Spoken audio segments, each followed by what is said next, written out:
हरि ओम हरि ओम हरि ओम हरि ओम हरि ओम हरि ओम हरि ओम हरि ओम हरि ओम हरि ओम हरि ओम हरि ओम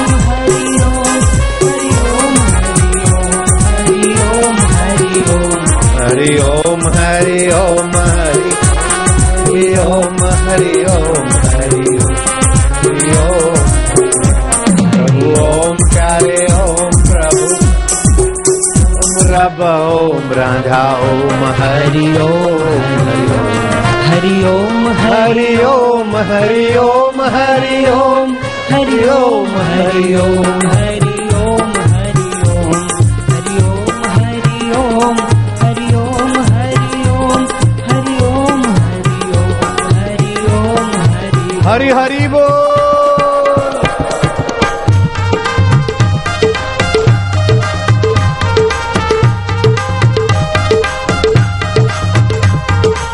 ओम ओम ओम ओम ओम ओम ओम ओम प्रभु जी ओम प्यारे जी ओम शिव जी ओम रामा जी ओम श्यामा जी ओम हरि ओम ओम ओम ओम ओम ओम ओम ओम ओम ओम ओम ओम ओम ओम हरि ओम ओम ओम ओम ओम हे मत मान ओम ओम ओम ओम ओम ओम ओम ओम ओम ओम ओम ओम प्रभु जी ओम प्यारे ओम ओम ओम। क्या हाल चाल है? आह्लादित करने वाला मौसम है। नारायण हरि हरि ओम हरि। ऐसे बादल होते, राम तीर्थ बोलते कन्हैया व्याप रहा है, ओम आनंद ओम कन्हैया, आत्मा का आनंद जगाते थे। बैठो। चंडीगढ़ वाले कहाँ चले गए थे इतना समय? बहुत दिनों के बाद मिले हो।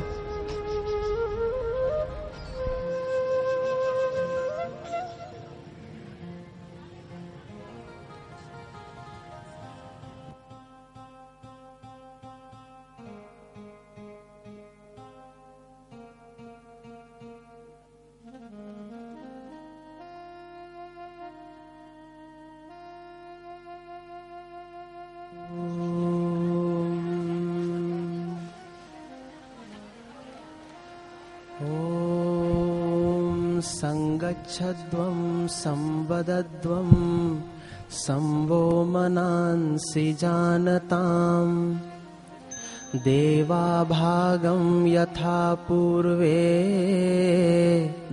संजानानाम् उपासते हरिः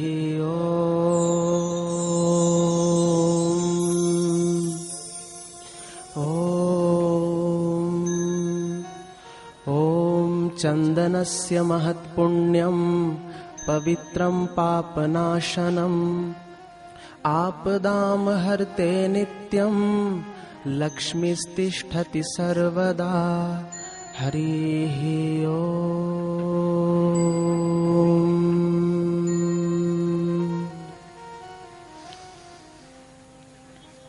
हरिः ओम।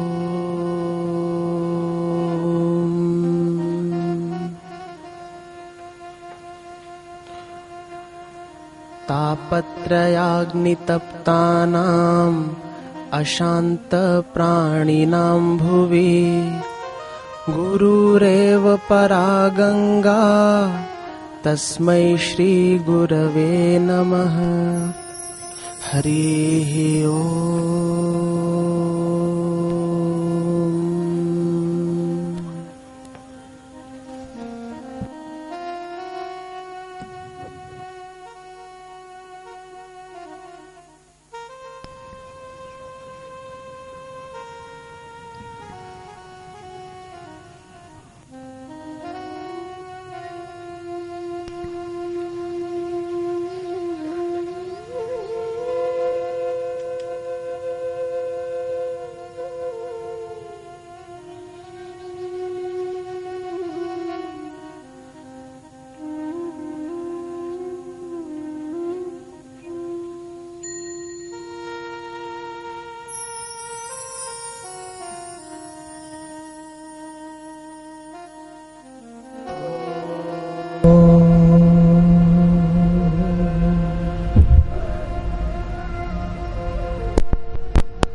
पयनाशन दुर्मति हरण, पयनाशन दुर्मति हरण, कली में हरि को नाम, कली में हरि को नाम, निश दिन नानक जो जपे, निश दिन नानक जो जपे, सफल होई सब काम, सफल होई सब काम। हरि ओम,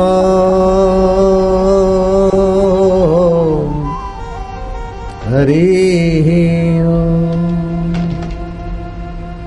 जन्म जन्म पर मत फिरो, जन्म जन्म भर मत फिरो, मिट्यो न मन को त्रास, मिट्यो न मन को त्रास, कह नानक हरि भज मना, कह नानक हरि भज मना, निर्भय पावई वास, निर्भय पावहि वास, निरपौ जपे सकल पौ मिटे, सकल भव मिटे, संत कृपाते प्राणी छुटे, संत कृपाते प्राणी छुटे, नानक सतगुरु भेटिया, नानक सतगुरु भेटिया, मैल जन्म जन्म दे लथे, मैल जन्म जन्म दे लथे, औखी कड़ी न देखण देवई, ओखी घड़ी न देखन देवई, सतगुरु अपना बिरद संहारे, सतगुरु अपना बिरद संहारे, सतगुरु मेरा सूरमा, सतगुरु मेरा सूरमा, करे शब्द की चोट, करे शब्द की चोट, मारे गोला प्रेम का, मारे गोला प्रेम का, हरे भरम की खोट, हरे भरम की खोट, हरि ओम,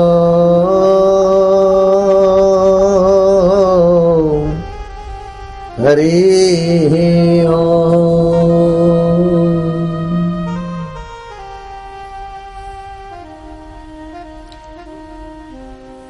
हरि शब्द उच्चारण करने से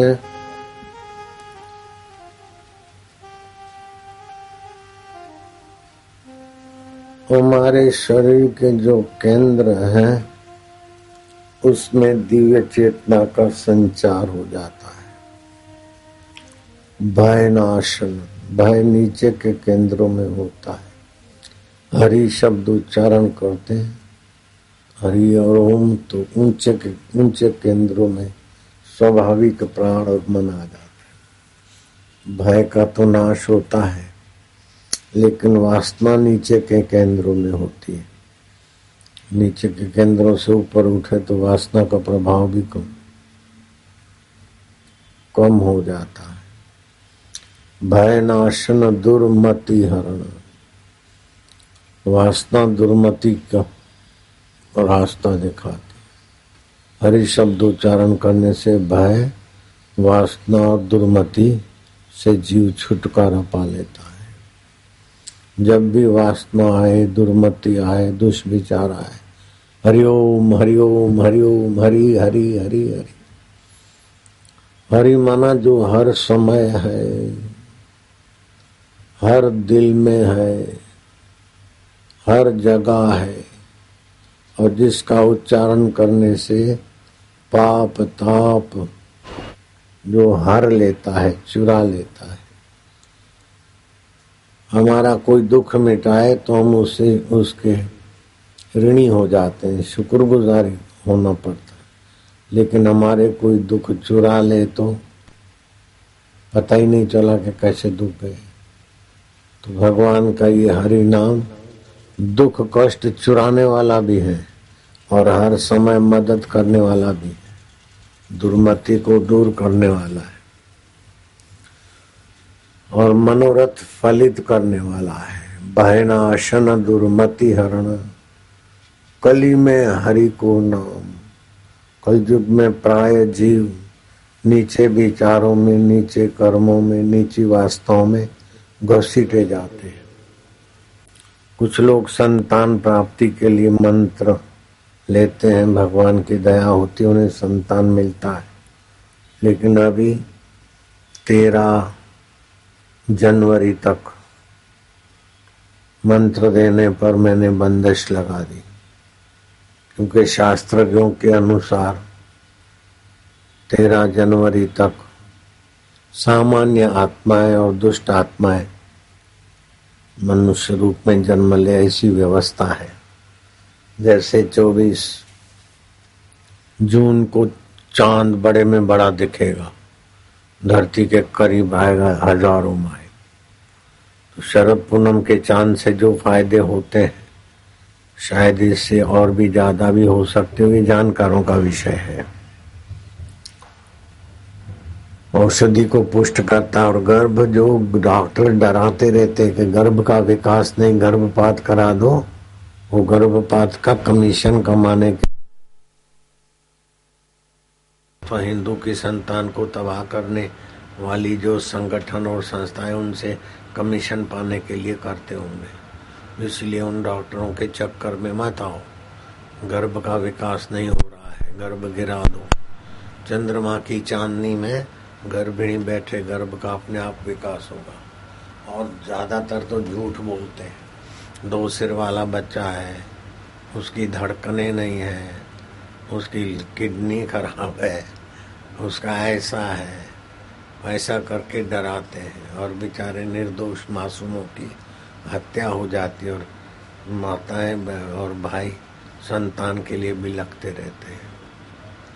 दिल्ली में भी एक एयरलाइन में काम करने वाला मेरा भक्त था, उसकी बेटी को बहुत मनौतियों के बाद मंत्र और प्रसाद मिला, और 2-3 महीने का हुआ, डॉक्टरों ने डरा दिया, अबॉर्शन करा दिया। अब फिर झोली फैला के चक्कर काट रहे हैं। इस चक्कर में नहीं पड़ना। और गर्भ का विकास करना हो, खेत खली का विकास भी चंद्रमा की चांदनी में होता है, गर्भ का विकास भी शुक्ल पक्ष में होता है। तो चंद्रमा की चांदनी में गर्भिणी बैठे, नाभि पे चंद्रमा की चांदनी पड़े, गर्भ अच्छा रहेगा, तेजस्वी होगा। फिर डरा देते प्रसूति के समय, ऐसा है वैसा है, ऑपरेशन कराना पड़ेगा। कोई जरूरत नहीं है। बोले पहले तो सीजरन करा के किया, तो अब भी वही होगा। नहीं नहीं, 2 बार जिन्होंने सीजरन करा के बच्चे को जन्म दिया, 3री बार तो बोले कोई उपाय नहीं है। उस भाई ने सुना हुआ था सत्संग, छिंदवाड़ा की थी। बोले छिंदवाड़ा में रहूंगी तो ससुराल वाले नागपुर की अस्पताल में भर्ती कराएंगे, और वो लोग या तो छिंदवाड़ा में या तो नागपुर में फिर से पेट चीरेंगे। वो मायके चली गई, और माँ बाप को समझाया। और गाय के गोबर का रस, अमेरिकन काऊ नहीं, देसी गाय के गोबर का रस 10-12 ग्राम भगवान का नाम लेकर लिया। 2 बार सीजरन कराए हुए भाई ने 3री बार ऐसे ही बच्चे को जन्म दिया। इसलिए बालक को जन्म देने के लिए ऑपरेशन की कोई जरूरत नहीं। गोधरा में रेवाचंद की बहू, विनोद की पत्नी, बापू के भक्त थे। डॉक्टरों ने बोला गर्भ टेढ़ा हो गया, बाई सूज गई, जल्दी से जल्दी पेट चीर के बच्चे को निकालना पड़ेगा। वो भी या तो बालक बचेगा या तो माँ बचेगी, और जो बचेगा दिमागी पागल होंगे, मेंटली रिटायर होंगे। फिर वहाँ से बड़ौदा के डॉक्टरों के पास ले गए, गोधरा से। बड़ौदा के डॉक्टरों ने भी यही बीन बजाई। फिर अहमदाबाद ले गए, राजस्थान हॉस्पिटल, और बहुत सारे डॉक्टरों को इकट्ठा किया। तो उन्होंने भी कहा गर्भ टेढ़ा है, माई सूज गई है, प्रसूति होना असंभव है, जल्दी साइन कर दो, पेट चीर के बच्चा निकालना पड़ेगा, नहीं तो दोनों मरेंगे। अभी एक की जान बच जाएगी। मेरे से पूछवाया तो मैंने बता दिया गाय के गोबर का इलाज। मैं क्या ऑपरेशन कराने की जरूरत नहीं है। तो दूसरे डॉक्टरों ने दबाव डाला, तो फिर से फोन आया कि राजस्थान हॉस्पिटल में कई डॉक्टरों की मीटिंग हुई, सब ने ये राय दी है, डॉक्टर फलाना, डॉक्टर सुमन शाह, डॉक्टर फलाना साहब, डॉक्टर हाथी साहब बोलते हैं, मैं क्या हाथी साहब कहे, चाहे घोड़ा साहब कहो, चाहे गधा साहब कहे, लेकिन बापू साहब कहते हैं ऑपरेशन नहीं होगा। साहब तो मैं अभी यहाँ मिला के बोल रहा हूँ, उनको ऐसे दम मार दिया, ये नहीं होगा। तो भगत थे। ऐसे ही गाय के गोबर के रस से बच्ची भी जीवित है और अभी 10वीं पढ़ती है, माँ भी जीवित है और दूसरी बहन भी आई और तीसरा भाई भी आया। न बालक मरा, न माँ मरी, न कोई मेंटली रिटायर हुआ। ये डरा देते हैं। इसलिए माताएं बहनें आप तो निर्भय रहना, दूसरी भी संपर्क में आए तो उसको गाय के गोबर के रस से आराम से प्रसूति होती है। और बच्चे कई बार ऐसा बोलते कि 2 सिर वाला बच्चा है, रोते रोते आते कि बाबा अब तो हमने सुना है गर्भपात महापाप, और बिलख बिलख के 10 जन्म तक वो रोते रहते हैं। जो गर्भपात कराते उनको संतान नहीं होती, लेकिन 2 सिर वाले बच्चे को क्या करेंगे बाबा, आज्ञा दे दो। मैं क्या, भगवान को पता है 2 सिर वाला बच्चा नहीं होता है, ऐसे तुमको डरा रहे हैं, तुम धीरज रखो। कुछ महीनों के बाद 2 बच्चों को ले आए, बोले बापू 2 सिर वाले बच्चे में से आपने 2 बालक बना लिए। मैं क्या, हाय राम, ये तो मैं जानता ही नहीं, मैं काहे को झूठ बोलूं। 2 सिर वाले में से 2 बच्चे मैंने बना दिए। नहीं नहीं, 2 बच्चे थे, वो तो तुमको डरा के अबॉर्शन करा के पैसा कमाना चाहता। ऐसे ही उल्लासनगर कैंप में 3 नंबर में 5 नंबर में कोई परिवार रहता था। 3 बेटियां थी और चौथा एक्सरे कराया, सोनोग्राफी में लड़की है। अब तो गर्भपात कराना ही पड़ेगा। बापू से पूछेंगे तो बापू मना करेंगे, डर के मारे। 1 महीना 2 महीना और बीत गया। अब 8वां महीना हुआ तो दूसरे से सोनोग्राफी कराई कि शायद बेटा हो गया हो, कुछ हो गया। तो दूसरे ने पूछा कहाँ कराई थी, बोले फलाने जगह। हाँ, बोले लड़की है, अबॉर्शन करा लो। अब रात को फोटो के आगे बाबा आज्ञा दे दो, आप तो मना करते, लेकिन हम आजकल लड़कियों का दहेज का क्या जमाना, रोए पीटे ऐसे करते सो गए। तो बापूजी सपने में प्रेरणा देंगे, हाँ भरेंगे। और सपने में बापूजी ने आंखें दिखाई, खबरदार गर्भपात की बात मत करना, सब ठीक होगा। और भगवान की दया से 9 साढ़े 9 महीने में लड़का आया। अरे बोले बाबा तुमने तो आंखें दिखाई, हमने गर्भपात नहीं कराया और लड़की में से तुमने लड़का बनाया। हे भगवान, मेरे से ऐसा झूठा काम नहीं करवाना। मैंने नहीं बनाया लड़का, लड़का ही था ही लड़का। वो तो डॉक्टर डरा के गर्भपात करना था। अब मैं अगर बेईमानी करो कि देखो मैंने लड़की में से लड़का बना दिया तो लोग जय जयकार करेंगे, लेकिन ये धोखा, आग लगे ऐसे जय जयकार को, जो कपट करना पड़े, झूठ करना पड़े। सत्य समान तप नहीं, झूठ समान नहीं पाप। जिसके हृदय सत्य है उसके हृदय आप। तो सत्य है, सत्य बोलने वाले की रक्षा करता है, और असत्य बोलने से इज्जत बढ़ती तो आग लगे उस इज्जत को। असत्य से जो इज्जत बढ़े तो उस इज्जत को आग लगे। असत्य से जो फायदा होता है उस फायदे को आग लगे। सत्य तो सत्य है।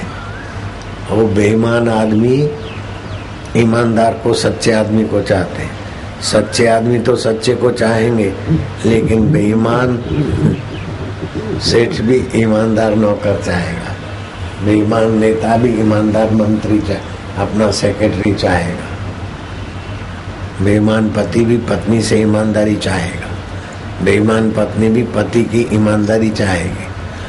तो ईमानदार तो ईमानदार को चाहते, लेकिन बेईमान भी ईमानदार की कदर करते। तो हम सचमुच में दुख भगवान ने नहीं बनाया, मुसीबत कुदरत ने नहीं दी, दुख भगवान ने नहीं दिया। हम लोग इन बदमाशों के हवाले हो जाते। झूठ, कपट, काम, क्रोध, लोभ, मोह, अहंकार, इनके प्रभाव में आकर हम अपना भगवत सुख, भगवत शांति, भगवत आनंद, भगवत सामर्थ्य से गिर जाते। तो बुरे विचार आए उस समय सावधान रहे। और हरि हरि हरि हरि ओम ओम। जैसे बच्चा कहीं मुसीबत में फंसता तो माँ माँ पापा माँ माँ ओ माँ चिल्लाता है, ऐसे ही ऐसे बुरा विचार है। हरि गोविंद हे प्रभु, हरि ओम ओम ओम ओम ओम प्रभु ओम प्यारे ओम मेरे ओम अंतर्यामी ओम ओम रक्षा करो देव, बुरे विचार आए हरि ओम ओम। ओए ओए ओए ओए दया करो महाराज महाराज। बुरे विचार भगाने की तरकीब सीख लो। बुरे विचार से बुरे कर्म और फिर बुरा ज्ञान बढ़ता है और फिर बुरे कर्म का फल भी बुरा मिलता है। तो बुरे विचारों को काटो, अच्छे विचारों में अडिग हो जाओ और फिर सुबह शाम विचार बड़े भले बुरे जो आए गए उनको महत्व न देकर विचारों को देखने वाले में निर्विचार नारायण में थोड़ा शांत हो जाओ।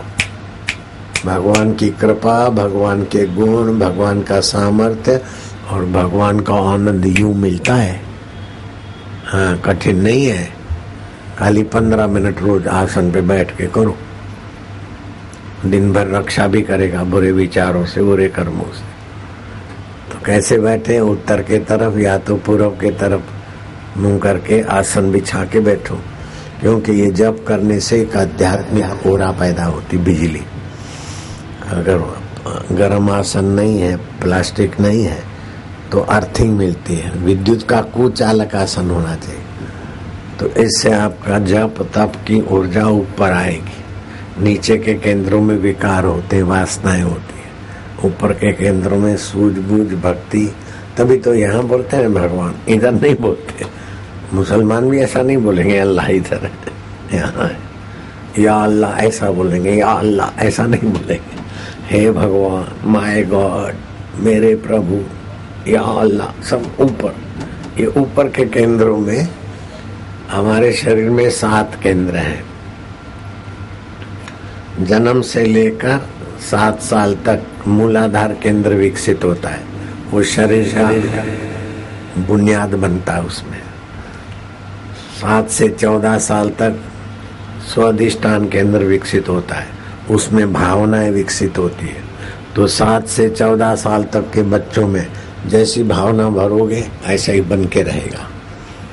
जैसे रणजीत सिंह, राजा रणजीत सिंह का बाप महाशय जब हीरे ले आया था जवेरात, वो देख रहे थे। खेलता खेलता बालक रणजीत आया, ओ पिताजी, मैं ए हीरे दी अंगूठी बनावा पावा तो कैसी लग दी सी? ए बाबा, हाँ पिताजी। मेरा रणजीत ए हीरा पहरेगा? तो जवेरी ने कहा, महाशय ये तो सच्चा हीरा है, लाख रुपए का है। वो जमाने का लाख अभी का 30 लाख, ऐसा बड़ा हीरा है। आपका बेटा क्या कोहिनूर पहनेगा क्या? महाशय ने अपने बेटे रणजीत सिंह की पीठ ठोक दी। और रणजीत कोहिनूर नहीं पहनेगा, ए पत्थर पहनेगा? तो बोले नहीं से मैं तो कोहिनूर पहनूंगा। तो जवेरी जरा मुंह लगा था, बोले कोहिनूर तो हिंदुस्तान में ही नहीं है, अफगानिस्तान में है, तो कैसे पहनेगा? और रणजीत, तेरा नाम तो रणजीत है, अफगानिस्तान से रण में जीत करके ले आएगा कि नहीं लाएगा? बोले हाँ। वो बाप याद दिलाता गया, वही रणजीत सिंह कोहिनूर जीत के लाया और पहन के दिखा दिया। तो 7 से 14 साल ये दूसरा केंद्र है। जैसे संस्कार भरोगे, हुआ है, ऐसा है, तू ऐसी है, तू वैसा है, तो बच्चों का मोरल डाउन हो जाएगा। माँ बाप अनजाने में बच्चों की तबाही करने की गलती करते हैं, लेकिन सत्संगी माँ बाप जाने अनजाने में बच्चों को बुलंदियों पर ले जाते हैं। बच्चे में 1000 ऐब हो, तू ऐसी है, तू ऐसा है करके उनका मनोबल, बुद्धि बल नीचे मत फेंको। 1000 अवगुण है, फिर भी तुम्हारा बेटा है ना, तुम्हारी बेटी है ना, ये तो उसमें सद्गुण है, तो कोई ना कोई सद्गुण होगा। तो उनको बोलो, देखो तेरे में ये सद्गुण है। तो माँ बाप की बात मानती है, मानता है, कभी कभी फिसल जाता है, लेकिन मानने किया है। तू तो बात ही नहीं मानती, तू तो बात ही नहीं मानती, तो और नहीं होगी, तू तो ऐसा है, तू तो ऐसा है, तो और नीचे गिरेगा। फिर उसकी खुशामद करने वाले भले बद्दे लोग हैं, उनके चक्कर में आ जाएंगे। क्योंकि 7 से 14 साल तक बच्चों को जैसे संस्कार दोगे और जैसा उत्साह दोगे ऐसा बनेंगे। तो 7 से 14 साल भावना केंद्र विकसित होता है, और जन्म से 7 साल तक शारीरिक बुनियाद। तो जन्म से 7 साल तक बच्चे को कोई बीमारी ना लगे, इसलिए 3 तुलसी के पत्ते रगड़ के जरा सा शहद अथवा मिश्री चटा दिया करो। अथवा तो अभी हमने बनवाई है तुलसी की होम्योपैथी गोली बनाई, बच्चे को दे दो तो बच्चों को सर्दी, जुकाम, पेट में कृमि, कई ऐसे जानी अनजानी बीमारियां तो दूर चली जाए। और मीठी गोली होती है होम्योपैथी वाली। अगर मोटा है तो होम्योपैथी की गोली 2 ले तो मोटापा कंट्रोल, और पतला दुबला है तो ले तो अनुपातिक तबियत ठीक ठाक हो जाएगी। और भी कई तबियत के फायदे होते। तो बच्चों को तुलसी देना चाहिए, तुलसी के पत्ते दो अथवा तो तुलसी की होम्योपैथी दो, लेकिन बच्चों को इतवार को छोड़कर तुलसी का सेवन कराओ। तो 7 साल तक अगर बच्चे निरोग रहे तो फिर जल्दी बीमार पड़ेंगे नहीं, और कोई बीमारी आए तो उन बच्चों को बीमारी भगाने की रोग प्रतिकारक शक्ति काम दिया करेगी।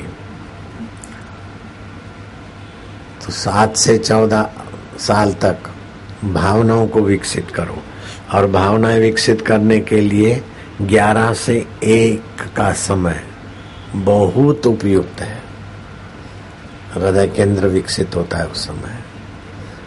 9 से 11 के बीच पाचन तंत्र विकसित होता है। 9 से 11 के बीच जो भोजन कर लेता है वो पाचन भी अच्छा रहेगा और तबीयत भी अच्छी रहेगी, पेट की खराबी नहीं रहेगी। 11 से 1 जीवनी शक्ति रहती है हृदय में। हृदय को विकसित करने वाला काम करना चाहिए। इसीलिए संध्या, जप, शास्त्र, मानवीय संवेदना, सेवा भाव के काम हृदय को विकसित करते हैं। परोपकार के काम, अच्छे शास्त्र पढ़ना, भगवत जप, ध्यान करना। 1 से 3 जीवनी शक्ति छोटी आंत में होती है। 11 बजे जो तुमने खाया वो 1 बजे तक उसका जो रस बनता है वो जीवनी शक्ति खींचती है और सारे शरीर में देती है। अगर 1 से 3 के बीच तुमने खाना खाया तो कच्चा रस खींचेगी। कच्चा रस खींचेगी तो फिर कंधा पकड़ा गया, कभी गोड्डे पकड़े गए, कभी एसिडिटी हुई। और 1 से 3 तक भोजन किया तो खाना खराब, मुसीबत। जिससे दुश्मनी हो उसको 1 से 3 के बीच भोजन कराओ, कितना भी बढ़िया खाएगा, अंदर शरीर में कमजोरी रहेगी, थकान रहेगी। 1 से 3 भोजन करना, ऐसे 11 बजे तक कर ले, नहीं तो 11:30, ज्यादा देर ना करें। 1 से 3, 12 से 3 के बीच भोजन स्वास्थ्य के लिए हानि करता है। पहले तो मुझे पता नहीं था तो मैं भी करता था, तो शरीर भारी रहता था। फिर रोज ऐसा वैसा करके ठीक ठाक, अब पता चला तो मैं अभी खा पी के आ गया। जब से ये पता चला और हमने अमल किया तो खाली मेरे को फायदा नहीं हुआ, आश्रमवासी सभी को फायदा हुआ। और जिन्होंने सत्संग में सुना उनकी तबीयत भी अच्छी हो गई। इधर भी बैठे होंगे 9 से 11 तक जो भोजन कर लेते और फायदा हुआ है तो हाथ ऊपर करो, गिनो। ये सब पक्के चेले हैं मेरे। एक बड़ा भारी वकील, प्रसिद्ध सिद्ध सूरत का, मैं क्या 92 साल तक, बोले मैं 2-2 घंटे बहस करता हूँ और मेरे ग्राहक, मेरे क्लाइंट जीत जाते हैं। 92 साल का हूँ और कार चला के आपके सत्संग में आता हूँ, दर्शन करता हूँ। मैं क्या तुम्हारा 92 साल तक ऐसा तबीयत का कारण क्या है? बोले मैं 10 बजे खाना खा लेता हूँ, सुबह 10 बजे।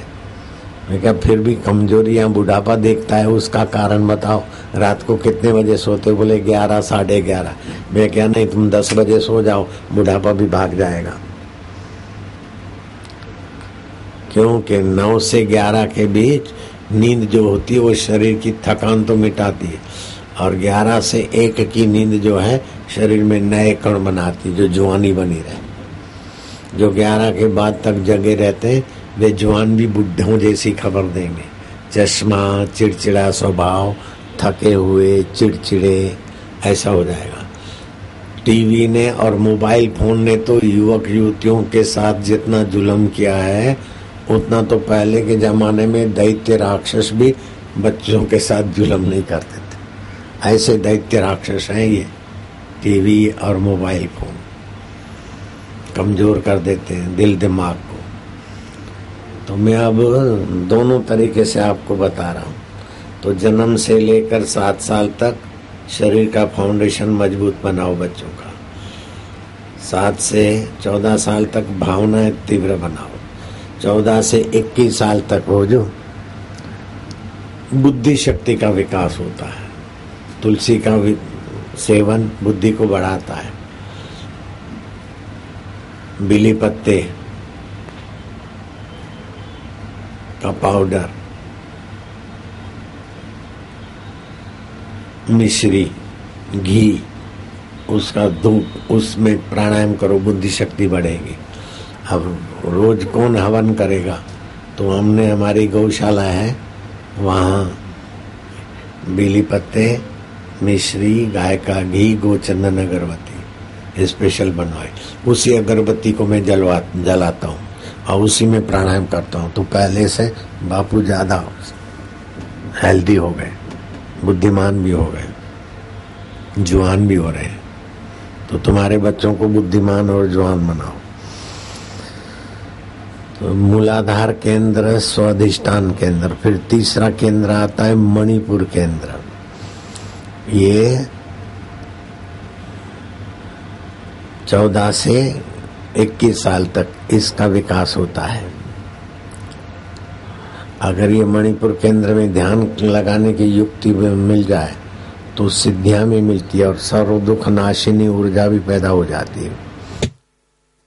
ज्यादा ध्यान करे तो दूसरे के शरीर में प्रवेश करके मार्गदर्शन दे सकता है, दिव्य औषधि जान सकता है और उसका बोला हुआ मार्ग दूसरों का भला कर सकता है। फिर चौथे 7 वर्ष होते अनाहत केंद्र, हृदय केंद्र, वो विकसित होता है। उसकी महिमा अवर्णनीय है।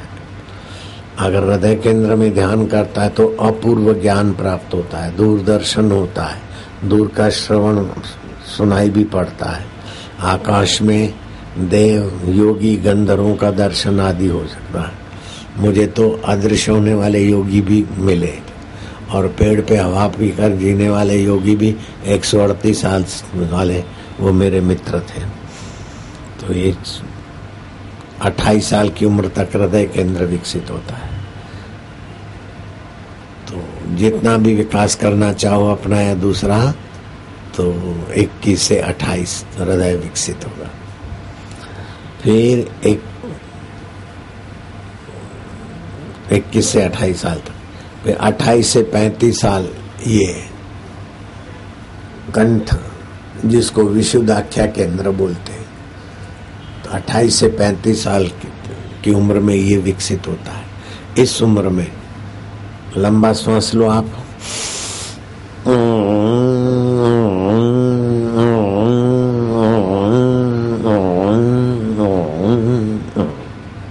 फिर से ये ओमकार का उच्चारण है।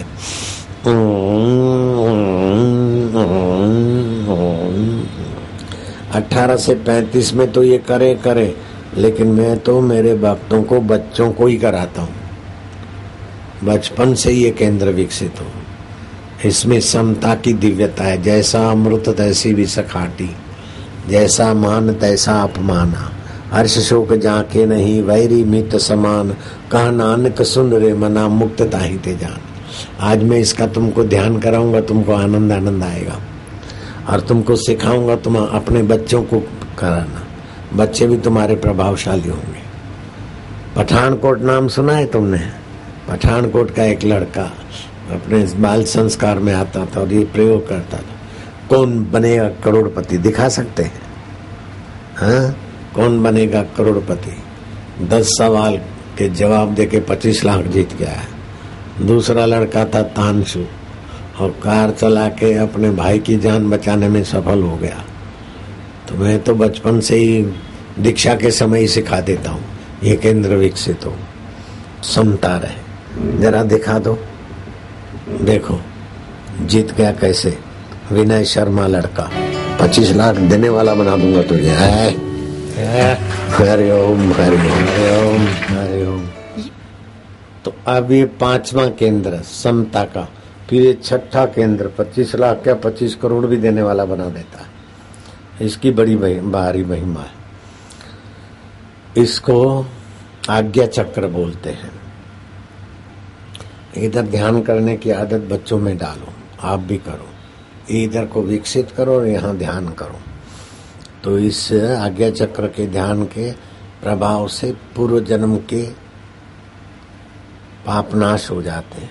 यक्ष राक्षस गंधर्व किन्नर आपके वशवर्ती हो जाएंगे, अप्सराएं भी आपके आगे नतमस्तक हो जाएगी। और 5 केंद्रों से जो फायदे होते हैं सबका सब ये 6ठे केंद्र से के ध्यान बढ़ाने से फायदा हो जाता है।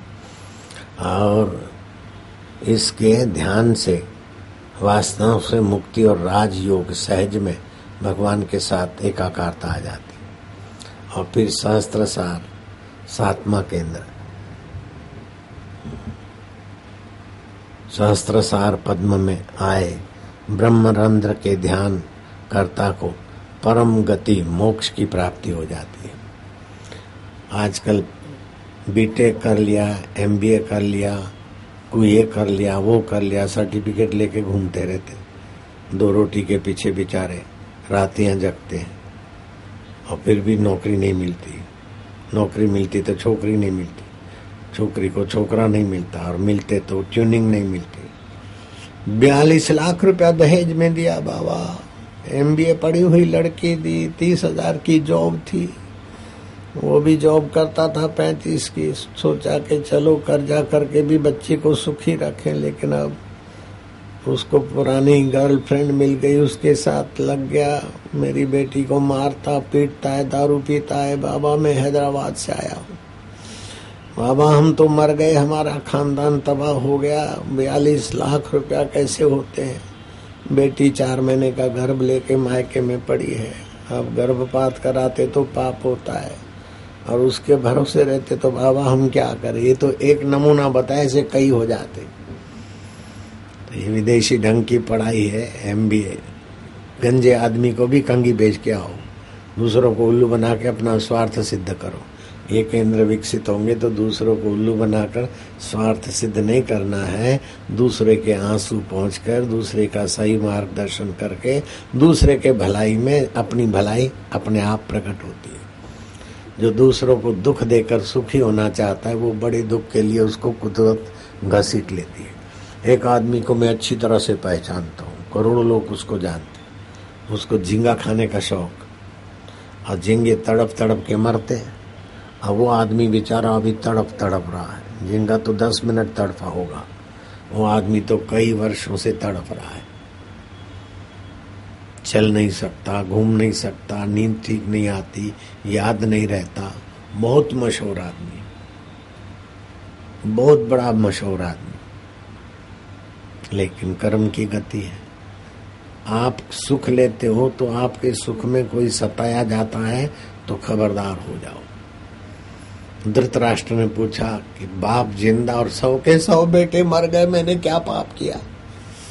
मैंने तो किसी को कुछ नहीं किया। अरे किसी को कुछ नहीं किया तो तेरे बेटे कैसे मरे। व्यास जी ने ध्यान लगा के देखा कि पक्षियों के बच्चे मरवा कर अगले जन्म में खाए थे 100, और 100 के 100 तेरे बच्चे मरे, और दुख बहुत। आप अपने स्वाद के लिए, अपने मजे के लिए किसी को कष्ट देकर भी मजा लेते हैं तो समझ लेना कुदरत बाल पकड़ के, छोटा पकड़ के भी कष्ट के लिए ले जाएगी। इसलिए आप कष्ट सह के भी किसी का दुख मिटाओ तो दुख हरी हरी प्रसन्न होता है, और किसी को कष्ट देकर भी सुख भोगते हो तो बड़े कष्ट तुम्हारे सिर पर आएंगे आएंगे आएंगे। इसीलिए सासू को सताना नहीं, सासू की चुगली करना नहीं, हो सकता है कि सासू की बददुआ बहू तेरे को तकलीफ में डाल दे। ऐसे बहू का भी ध्यान रखना। सासू माँ पराई जाई है बेचारी। अब बहू का ख्याल रखे सासू चाहे न रखे बहू, तू तो सासू का ख्याल रखते रहे, दोनों हाथ में लड्डू। और सासू ख्याल रखे न रखे बहू, तू सासू का ख्याल रख। सासू बहू का ख्याल रखे, बहू सासू का ख्याल रखे, पड़ोसी पड़ोसी का ख्याल रखे, तो ये संसार स्वर्ग हो जाएगा। लेकिन बीटेक करो, गंजे को भी कंगी बेच के आओ, उल्लू बनाकर भी बड़ी रकम के मालिक बन जाओ, बड़े मकान के मालिक बन जाओ, बड़े गहने गांठे ले लो। इनमें वो सुख नहीं है जो स्नेह में, सच्चाई में, परोपकार में। किसी की बेटी की शादी के लिए कुछ मेहमान आए, पड़ोस की माई गई कि बहन तुम्हारे घर मेहमान आए, आने वाले लड़की को देखने के लिए, मेरे घर में आप पहन लो, ये मेरी चादरें आप बिछा लो, ये थोड़ा फर्नीचर आपके घर में रखो। क्यों नहीं लेना? आपकी बेटी तो हमारी बेटी नहीं है क्या? आपका घर हमारा घर है। वो माई ने अपना घर का थोड़ा फर्नीचर, थोड़े गहने गांठे, थोड़ी बिछा दे दी। अब बेटी की सगाई अच्छी हो गई, वो घर वाले बोलते माई तू तो देवी है, हमारी बच्ची की मंगनी होते होते रुक जाती थी, हमारे पास ये नहीं है वो नहीं है, तुमने हमारे को सीधा सामान देकर हम तो तुम्हारे ऋणी है। बोले नहीं नहीं, तुमने हमारी वस्तु स्वीकार की, तुम्हारी बड़ी कृपा हुई, नहीं तो छोड़ के मरते। इन वस्तुओं का उपयोग हुआ, हमारे हृदय में कितना सुख दिया भगवान ने। तुम्हारी कन्या का या तुम्हारे पुत्र का संबंध होने में हमारी अक्कल, हमारी वस्तु काम में आई, हम कितने भाग्यशाली। ऐसा नहीं कि मैंने तुम्हारे बेटे के साथ किया, मैंने तुम्हारी बेटी के, अहंकार नहीं। भक्त तो नम्र होकर दूसरे की भलाई करके भगवान के सुख को पाता है। दो भाई थे राजस्थान में भोजो, उसका नाम भी मैंने बताया है। छोटे का नाम था पन्नालाल, बड़े का नाम था धन्नालाल। सवाई माधोपुर राजस्थान, खंडार तहसील, सिंगेर गांव। अब दोनों भाई को प्रेम तो था, लेकिन पत्नियों के गड़बड़ से बड़ी छोटी को दबाना चाहे, छोटी बड़ी को आंखों दिन के तारे दिखाना चाहे, तो घर टूट गया। भाई भाई तो मीठे थे, लेकिन आ गई उल्टी खोपड़ी दोनों, वो उसको टोटा चबाना चाहे, वो उसको। दो घर अलग हो गए। अब भाई के ससुराल वाले कुछ धर्मात्मा थे बड़े भाई के, और कुछ उद्यमी था बड़ा भाई, और छोटा भाई थोड़ा छोटे लोगों की सोबत में था। तो बड़ा भाई तो हो गया अमीर और छोटा हो गया कंगला। और छोटे की पत्नी झगड़ेबाज ज्यादा थी, तो घर में अशांति थी, सूझबूझ कम थी। आप छोटे भाई को उसकी पत्नी ने कहा कि मेरे पिताजी बीमार हैं, आपको याद कर रहे हैं, चलो खेत तो देखते रहेंगे, कोई मेरे पिता के यहाँ तुम नहीं चलोगे क्या? वो छोटा बेचारा गया, बड़े भाई को हाथा जोड़ी की कि खेत में भुट्टे पड़े हैं, आपके भी और मेरे भी, मैं जरा 2-4 दिन ससुराल जाता हूँ, जरा आप मेरे भुट्टों का। हाँ हाँ भैया जाओ बेटे, मैं तो तुमको मदद करना चाहता हूँ, लेकिन औरतें ऐसी है ना भैया, एक बाप के बेटे ये निगुड़ियों ने आकर 2 घर कर दिए। नहीं नहीं भैया आपकी कृपा है। वो छोटा गया ससुराल, बड़ा रात को सोया रहा खेत खली में। सवाई माधोपुर राजस्थान, खंडार तहसील, सिंगेर गांव से सटा हुआ खेत। बड़े भाई ने सोचा कि क्या करें, छोटे भाई की पत्नी झगड़ा खो है, लेकिन बड़े का काम तो छोटे का ख्याल रखना होता है। अब कुछ भी दूंगा तो मेरा बेटा वो लड़ेगा, मेरी पत्नी, अब क्या करूं। धीरे से उठा और अपना ढेर जो भुट्टों का था उसमें बड़े बड़े तौसले भर के भाई के ढेर में डालने लगा। और ऐसे डालते डालते सुबह होने को थी, तो पड़ोस का खेती वाला भी सोया था। उसने देखा कैसी चोरी, भाई चला गया तो ये भाई के खेत से चोरी करता होगा। लेकिन ये चोरी कैसी कि अपना माल चुरा के छोटे भाई के यहाँ डालता। अरे भैया, राम और भरत थे तब थे, लेकिन सवाई माधोपुर खंडार तहसील के सिंगेर गांव वाले अभी भी राम भरत की खबर दे रहे हैं। ऐसे भी है। तो भुट्टे तो डाले होंगे 1 कुंटल 2 कुंटल 3 कुंटल डाले होंगे तो 10-5 हजार का माल बन रहा। लेकिन हृदय और यश कितना फैला। तो जो आप दुख सह के दूसरे का दुख निवृत्त करता है वो तो राम के रास्ते पर है।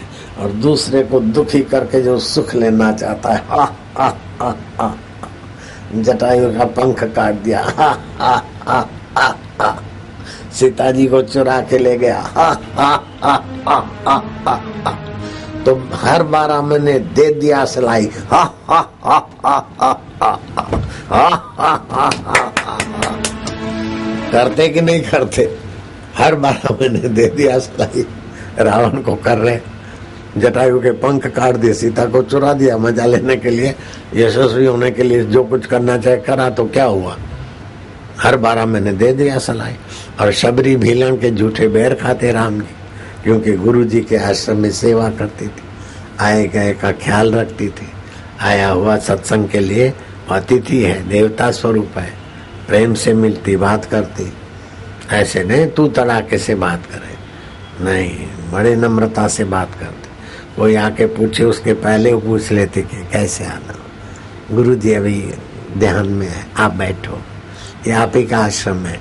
बड़ा प्रेम से व्यवहार करते। तो लोगों की दुआ और गुरु की दुआ से शबरी को तो अंतरात्मा परमात्मा का भी शांति साक्षात्कार हुआ। और श्री राम भी पूछते पूछते आए। सीता खोज रहे थे, लेकिन शबरी की महिमा सुनी तो शबरी का आश्रम खोजते खोजते शबरी के आश्रम में आए। अपने दुख में रोने वाले तू मुस्कुराना सीख ले, औरों के दुख दर्द में तू काम आना सीख ले। आप खाने में मजा नहीं जो औरों को खिलाने में, जिंदगी है 4 दिन की तू किसी के काम आना सीख ले। मैं तो चंडीगढ़ समिति को धन्यवाद दूंगा कि कैसा भी मौसम ये हो, बरसात आई चली गई और सत्संग में सफल हो गई समिति। कैसे भी करके बापू व्यस्त है, तभी भी 1 आध दिन के लिए ले आए। लेकिन अब मैं इस समिति पर, आप लोगों पर थोड़ा भीतर से विशेष राजी हो रहा हूँ। कल 10 बजे तक का सत्संग कहा था, लेकिन मैं दूसरा प्रोग्राम थोड़ा रोक दिया हूँ। कल 10 के बाद भी अपने सत्संग में यहाँ बैठेंगे, ऐसा जमाएंगे। नारायण हरि बोलो ना, नारायण हरि हरि ओम हरि। तो अब दूसरे तरकीब से ये 7 केंद्रों की बात सुन ली। अब दूसरी एंगल से देखो कि आपकी जीवनी शक्ति शरीर में हर 2 घंटे में अलग अलग केंद्र में विकसित होती है। तो 24 घंटे में 12 जगह बदलती है आपकी जीवनी शक्ति। तो जिस समय जिसका राज्य होता है अथवा जिस समय जो ऑफिसर की ड्यूटी होती है कलेक्टर की, तो उस समय उसकी साइन काम देती है। कलेक्टर रिटायर हो जाए, बदली हो जाए, तो फिर उसकी साइन उस दिन वाली नहीं चलेगी। वो बदली हो जाए फिर साइन कर दे उस तारीख की, बदली होने के बाद की, तो उसकी वैल्यू नहीं है। ऐसे ही आपकी जीवनी शक्ति जिस समय जहाँ है वहाँ बहुत अच्छा काम होता है। जैसे सुबह 3 से 5 तक आपकी जीवनी शक्ति फेफड़ों में होती है। जिसको दमे की बीमारी है, टीबी की बीमारी है, अथवा मनोबल कमजोर है, प्राण बल कमजोर है, शरीर में कुछ गड़बड़ है, और 3 से 5 के बीच, 5 बजे नहीं उठता है तो 4 से 5 के बीच, 4:30 से 5 के बीच कस के प्राणायाम करें, तो शरीर में जो रोग बोग दबे हैं, छुपे हैं, भाग जाएंगे।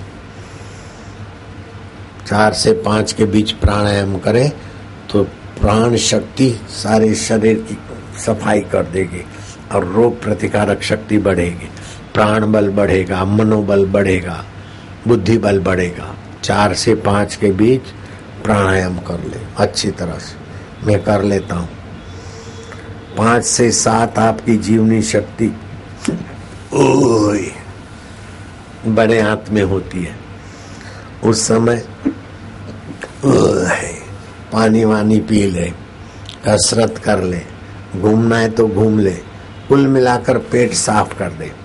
7 के पहले शौच आदि से निवृत्त हो जाए, स्नान शौच कर ले, तबीयत अच्छी रहेगी। बीमारियां, दवाएं भी बढ़ गई, उपचार बढ़ गए, डॉक्टर बढ़ गए, लेकिन बीमारियां नए से नई पैदा होती, क्योंकि खान पान और प्रकृति के नियम का सत्संग मिला नहीं। थोड़ा बहुत पूजा पाठ किया, थोड़ा अल्लाह अकबर कर दिया, वो कर दिया, बीमारी। अरे शास्त्र की बात तुम्हारे जीवन को उन्नत करने वाली भी तो सत्संग में सुनना चाहिए ना। जो सत्संग सुनते हैं वे बड़े भाग्यशाली हैं और बड़े फायदे में रहते हैं। तो 5 से 7 बड़ी आंत में आपकी जीवनी शक्ति होती है। तो व्यायाम, पानी पीना, सूरज उगने के पहले पानी पी लेना चाहिए। ऐसा नहीं कि रात को 3 बजे पानी पिए, जठरामंद हो जाएगी। सूरज उगने की तैयारी हो उस समय पी ले, आधा घंटा सा पहले। सूरज उगेगा 6:30, 6 बजे पी सकते हो। 6 बजे उगता है तो 5:30 पी सकते हो, 5:45 पी सकते हो। पानी वानी पी ले, कूद फांद करके पेट साफ करने का कर ले। अगर पेट साफ नहीं आता तो पानी पी के ठोडी को बीच में खड्डा है दबाए और हाथ ऊपर करके खींचे शरीर को, पंजों के बल जंप दे और थल बस्ती कर ले, सीधा लेट जाए, श्वास बाहर छोड़ दे, फिर योनि को अंदर खींचे 30-32 बार, फिर श्वास ले। ऐसा 3 बार में 100 बार श्वास लेगा, अपने आप पेट साफ आएगा।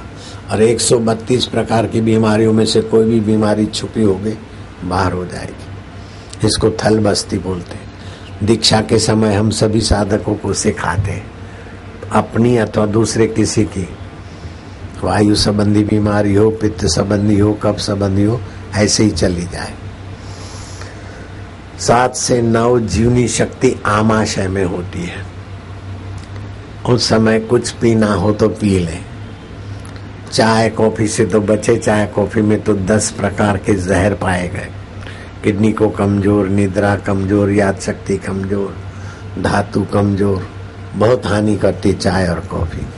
आयुर्वेदिक चाय पीना है तो पी सकते, मैं पीता हूँ कभी कभी थोड़ी दूध में डाल के, बाकी ये चाय कॉफी नुकसान करती। तो 7 से 9 पेय पी ले। 9 से 11 अग्नाशय में जीवनी शक्ति होती है, पाचन तंत्र काम करता है। 9 से 11 के बीच भोजन कर ले, बहुत उपयुक्त है। किसी को पाचन कमजोर हो तब भी उसको 9 से 11 के बीच खिलाओ, अच्छा रहेगा, पच जाएगा। और यहाँ के लोगों को बेचारों को पता नहीं, पंजाब में और 50 साल के 60 साल के होंगे, राजमा खाएंगे, है मुसीबत खा रहे हैं। उड़द की दाल, राजमा।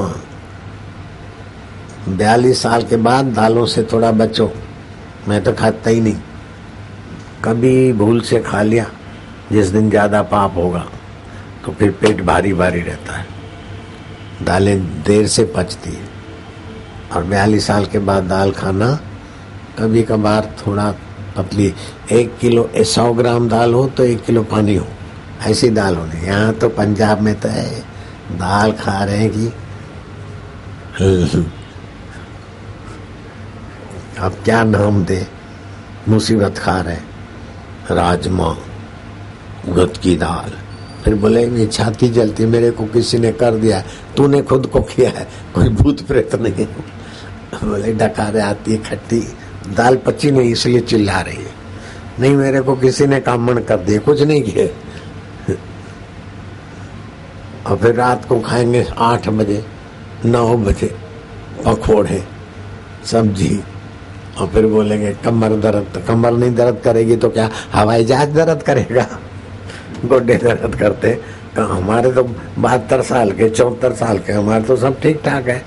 अब तुम तो 60 साल में देखो तो है वो है वो। जीवन जीने की अटकल तो सीखना चाहिए कम से कम। रात को सूरज उगने के बाद जठरामंद होती है तो बहुत हल्का फुल्का खाना चाहिए। मैं तो रात को खाना बंद किया, तब से जवान हो गया। पहले मैं भी गलती करता था, रात को खाता था। तो 60 साल में बुढ़े बाबा, बुढ़े बापू जी और अब ये बात समझ में आ गई तो 74 साल में जवान बापू। कई बार तो रात को दूध भी नहीं लेता हूँ, नहीं तो दूध पी लेता था। और दूध भी जितना जल्दी पी ले तो अच्छा है, 7 बजे 8 बजे 9 बजे तो फिर एकदम कम। 9 के बाद तो क्या पीना। रात को 9 बज गए तो दूध वूध नहीं पिया मैंने। सत्संग में 9 बज गए थे, 9:30 नहीं पिया। कल रात को भी नहीं पिया, परसों रात को भी नहीं पिया। आज फिर अभी ठीक से खा के आ गया। और जिस दिन बहुत थके होते हम या बहुत परिश्रम होता है तो रात का दूध कैंसिल करके भी हम 9 बजे 9:30 सो जाते हैं। तो अभी सोए तो बूढ़े बापू, लेकिन सुबह 3 बजे तो जवान हो जाते, क्योंकि 9 से 11 की नींद जवानी प्रदान करती है। करके देखो, 9 से 11 की नींद बहुत फायदा करती है, और 11 से 1 की नींद भी बहुत फायदा करती है। अब चलते चलो तो 9 से 11 भोजन कर ले, वो नींद रात की कहा। 9 से 11 सुबह भोजन कर ले। 11 से 1 जीवनी शक्ति हृदय कोशिका में होती है। हृदय को विकसित करने वाले काम करने चाहिए। करुणा, दया, प्रेम, दान, सत्शास्त्र, दूसरों के भलाई के काम, संध्या, सुमरण, भगवान के साथ की प्रीति का व्यवहार, संकल्प। 11 से 1 हृदय में जीवनी शक्ति होती है। जितना हृदय विकसित करना हो करो।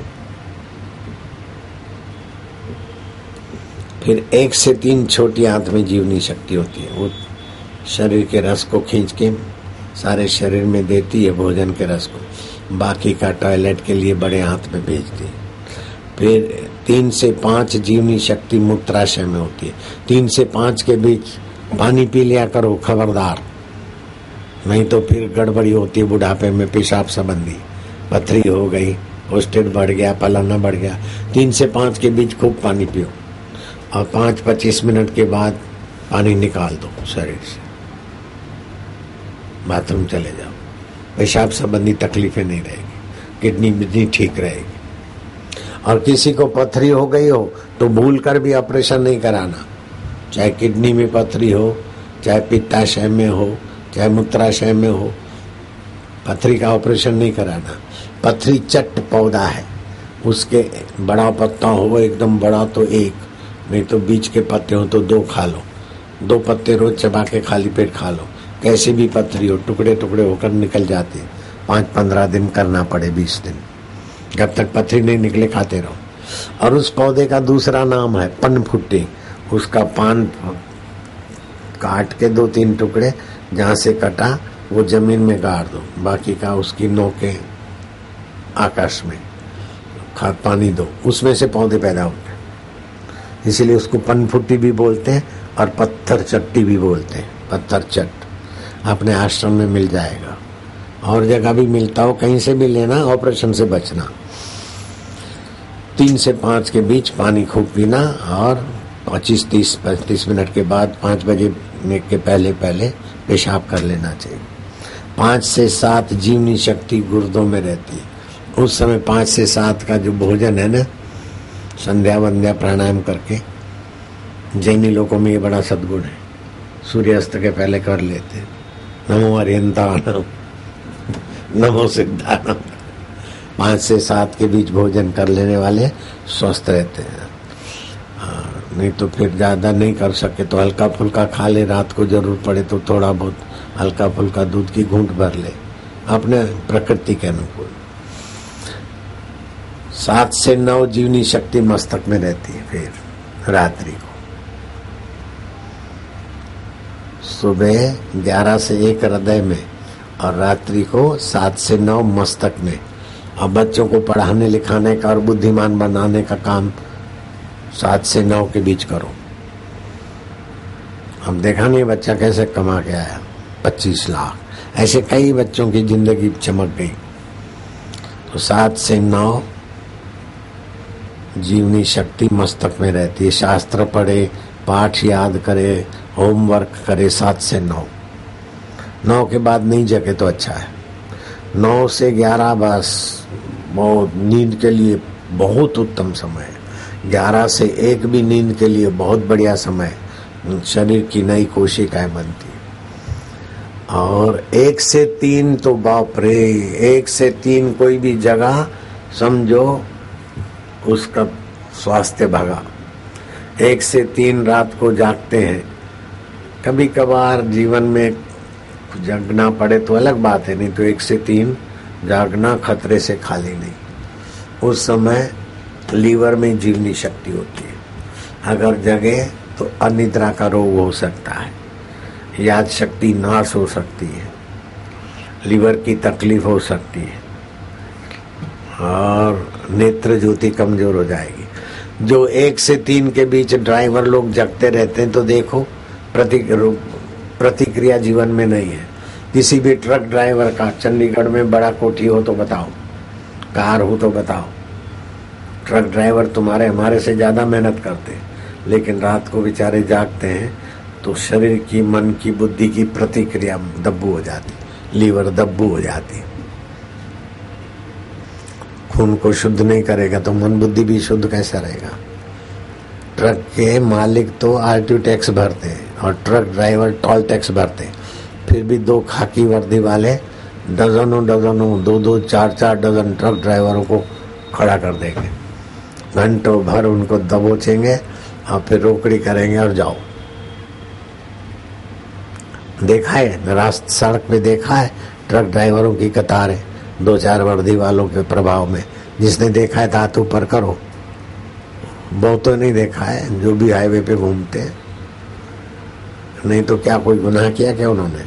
संगठन नहीं कर पाते, प्रतिक्रिया ही नहीं है, रात को जगते, इसलिए दब्बू मन के हो गए, दबते रहे। दुनिया झुकती है, झुकाने वाला चाहिए, और दब्बू को तो दबाने वाले मिलते रहते हैं। दब्बू नहीं बनना चाहिए। जुल्म करना भी पाप है, जुल्म सहना भी पाप है। गुरु ने कहा बेटा घर में कुछ हो जाए, ये वो, कोई एक थप्पड़ मारे तो बोले आपका गुस्सा मिटाना हो, मेरी गलती आपको दिखती तो दूसरी भी मारो, दूसरा गाल दे देना, झगड़ा नहीं करना। तो चेला तो ऐसे था, तो एक गाल देवे तो दूसरा भी। किसी ने बोला तीसरा गाल, 2 तो दे दिया, अब तीसरी थप्पड़ मारनी है।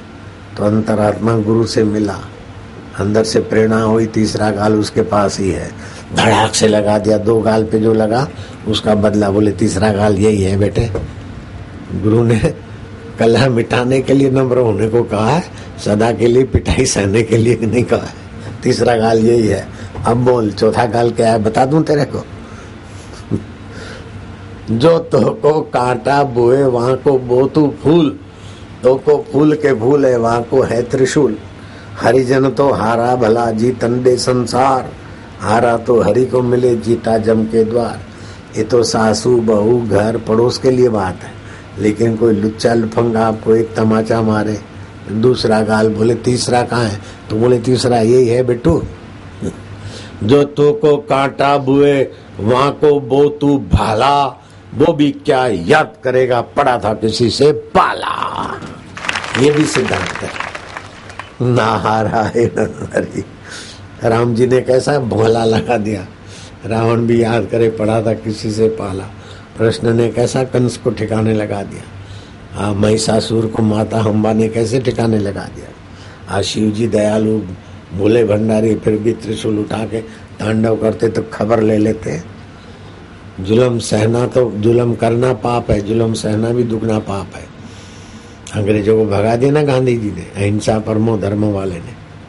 ऐसा जरा खबरदारी से जीना चाहिए। क्या करे, मग जो करेगा भरेगा। अरे भरेगा भरेगा काय को, तो तू है ना भराने वाला। काय को उल्लू बनना, काय को बुद्धू बनना। हो सके तो प्रेम से व्यवहार करो, बाकी मूर्ख बनकर ठगे न जाओ। किसी साधु ने मेरे को बताया, मैं क्या तुमको भगवान की प्राप्ति कब हुई, कहाँ हुई?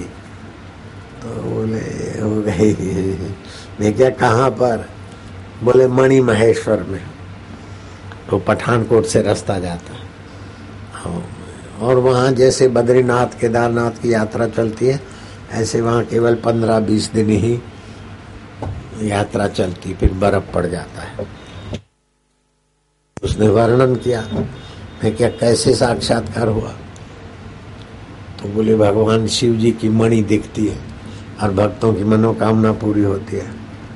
मैं क्या, शिव जी प्रत्यक्ष होते हैं तो भी डाकिनी शाकिनी ये वो पार्वती को उठा के ले गई और पुलाव बनाकर खाया, और फिर शिव जी ने कोप किया तो भव करके पार्वती के अंग निकाले और पार्वती का विवाह करा दिया। तो शंकर जी के पास रहने वाले भी अपने कर्मों के अनुसार रहते। अब शंकर जी की मणि देखने से भगवान का साक्षात्कार हो जाए, ये मेरे को समझ में नहीं आया। तो मैंने वो महाराज से एड्रेस ले ली। फिर लुधियाना का हेलीकॉप्टर वाला कोई था, बोले हमारा सीजन में वहाँ हेलीकॉप्टर लगता है, बापू अगर आप जाते हैं तो हमें बड़ी खुशी होगी। मैं क्या, हमें भी खुशी होगी, पैदल जाना तो मेरी मुश्किल, हेलीकॉप्टर उसका मिल गया। हाँ, तो पठानकोट से 20 मिनट में मणि महेश्वर, रात भर वहाँ रहे, रात भर रहे और भगवान शिव जी की मणि देखी, सबने देखी। बम बम बम बम बम बम रात भर जगते रहते हैं। कहीं कभी शिव जी प्रसन्न होकर मणि देखा है तो 12,000 फुट ऊंचाई और बड़ा पर्वत, उसके इर्द गिर्द कोहराई रहता है। कभी कभार भगवान शिव जी वहाँ से मणि दिखाते हैं, तो मैंने भी देखी। फिर 2-3 घंटे के बाद फिर बम बम बम हुई तो मैंने देखा, अरे मैं क्या, ये शिव जी नहीं है और मणि भी नहीं है, ये तो कलयुग का तारा है। कम वक्त क्या शिव जी की मणि करके पंडों ने धंधा चालू किया और तुम उल्लू बनते हो। हमारे समिति वालों ने तो फिर हर साल जाते हैं शिव जी की मणि महेश्वर, उन्होंने तो अपना बिस्तर गोल कर दिया। ऐसे हम श्रद्धालु होकर क्या ठगे जाना। शिव जी मणि दिखा रहे, पूंछ वाला तारा है, कोहरे में से कभी कभी दिखता है, तो शिव जी मणि दिखा रहे। और फिर कहीं गौरी घाट बना लिया, ऐसे कोई खड्डे में पानी चूता था, बोले गौरी माता यहाँ स्नान करने आती है। है सब वो भगवान वैकुंठ वाला, ये तीर्थ वाला भगवान, इन दोनों भगवानों को देखने वाला अंतर्यामी भगवान चाहिए, हरि चाहिए, हरि।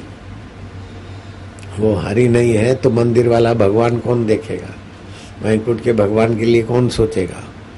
इसलिए नानक जी की वाणी सच्ची समझनी चाहिए। भय नाशन दुर्मति हरण, कली में हरि को नाम, निश दिन नानक जो जपे, सफल होई सब काम। 56 प्रकार के भोग मिल जाए, लेकिन भूख तो हरि की सत्ता से होगी। और सुरक्षित मकान में सोए हो, लेकिन सुबह उठाने के लिए हरि की सत्ता ही मन को स्फूर्णा देती है। गलीचे और तकिए और खूब लगाओ, लेकिन नींद तो हरि की सत्ता से। बुढ़ापे में कईयों को नींद नहीं आती और गोलियां खाते, इंजेक्शन लगवाते, कोई जरूरत नहीं है। मैं मंत्र दूंगा, अच्छी नींद आती है। जिनको अच्छी नींद नहीं आती हो हाथ ऊपर करो, ईमानदारी से हाथ ऊपर करो। तो मैं मंत्र देता हूँ। एक था उदयपुर समिति में भीमन दास, बाबा मर गया, कंपोज 5 खाता हूँ, इंजेक्शन, नींद नहीं आती। मैं क्या काय को अंग्रेजी दवाई मुसीबत करते हैं। मंत्र दिया, अभी वो करीब 90 साल का है, अच्छी तरह से सोता खाता पीता, बिजनेस भी संभालता है, भीमन दास उसका नाम। तो मंत्रों में भी बड़ी शक्ति है। नींद लाने का मंत्र, अभी मंत्र तुमको कराऊं ना तो तुमको जमाई आने लग जाएगी, नींद आने लग जाएगी। ऐसा कई बार कराया है। जिसने ऐसे मौके कराया और देखा हो जमाई आती है तो हाथ ऊपर करो, देख लो, गिन लो, इतने गवाह लोग हैं। बार बार इस मंत्र शक्ति का प्रदर्शन नहीं करना चाहिए। हरिओम हरिओम हरिओम। तो आप जन्म से 7 साल, 7 से 14, 14 से 21, 21 से 28, 28 से 35, 35 से 42, 42 से 49 साल। तो 49 साल में आपके सभी केंद्र जितने भी विकसित होंगे, बाद में उतना विकास नहीं होता, लेकिन बचपन में ही दीक्षा मिल जाए तो फिर बाद में भी विकास होता रहता है, सक्रियता बनी रहती। तो वे लोग बड़े फायदे में होते हैं जिनको बचपन में दीक्षा मिल जाती, बचपन में भक्ति का रंग लग जाता है, वो बहुत फायदे में होते। नहीं तो वो केंद्र अविकसित हुए, बाद में कोई केंद्र विकसित हुआ, कोई अविकसित हुआ। अगर ठीक से आदमी जिया तो 49 साल में वैराग आएगा, जगत का पोल समझ में आ जाएगा। जगत को जानो न तो उसका वैराग्य, उससे वैराग्य होगा। और भगवान को जाना तो उसमें प्रीति होगी। जगत क्या है? सतत परिवर्तनशील है। जगत क्या है? धोखे से भरा है। जगत क्या है? मलिनता से भरा है। तुमको एक बात बोलूंगा, हंसी आएगी तुमको। बोले बाप रे बाप। एक युवक था बड़ा उत्साही, अब स्टैंडर्ड वैक्यूम कंपनी का मालिक बन गया था 21 साल की उम्र में। कई $मिलियन कमाए थे। फिर उसने अपने और मॉल खोले तो कई मॉलों का मालिक बन गया था। लेकिन खुशी के लिए क्लब में जाना पड़े, और क्लब में डांस होती है। तो एक दिन कोई मशहूर डांसर आई, हाँ उसने अपना कार्ड दिया नाम, फलाने फलाने मॉलों का मालिक। तो डांसर उसके साथ नाची और नाचे और यूं बाल घुमाए। तो तुमने देखा होगा वो शैम्पू की एडवर्टाइज में कैसा लड़कियां बाल घुमाती, नहाते समय साबुन के। मैं भी कभी कभी देख लेता हूँ जगत में क्या उल्लू बनाने का काम चल रहा है। कभी कभार 6-12 महीने में 10-5 मिनट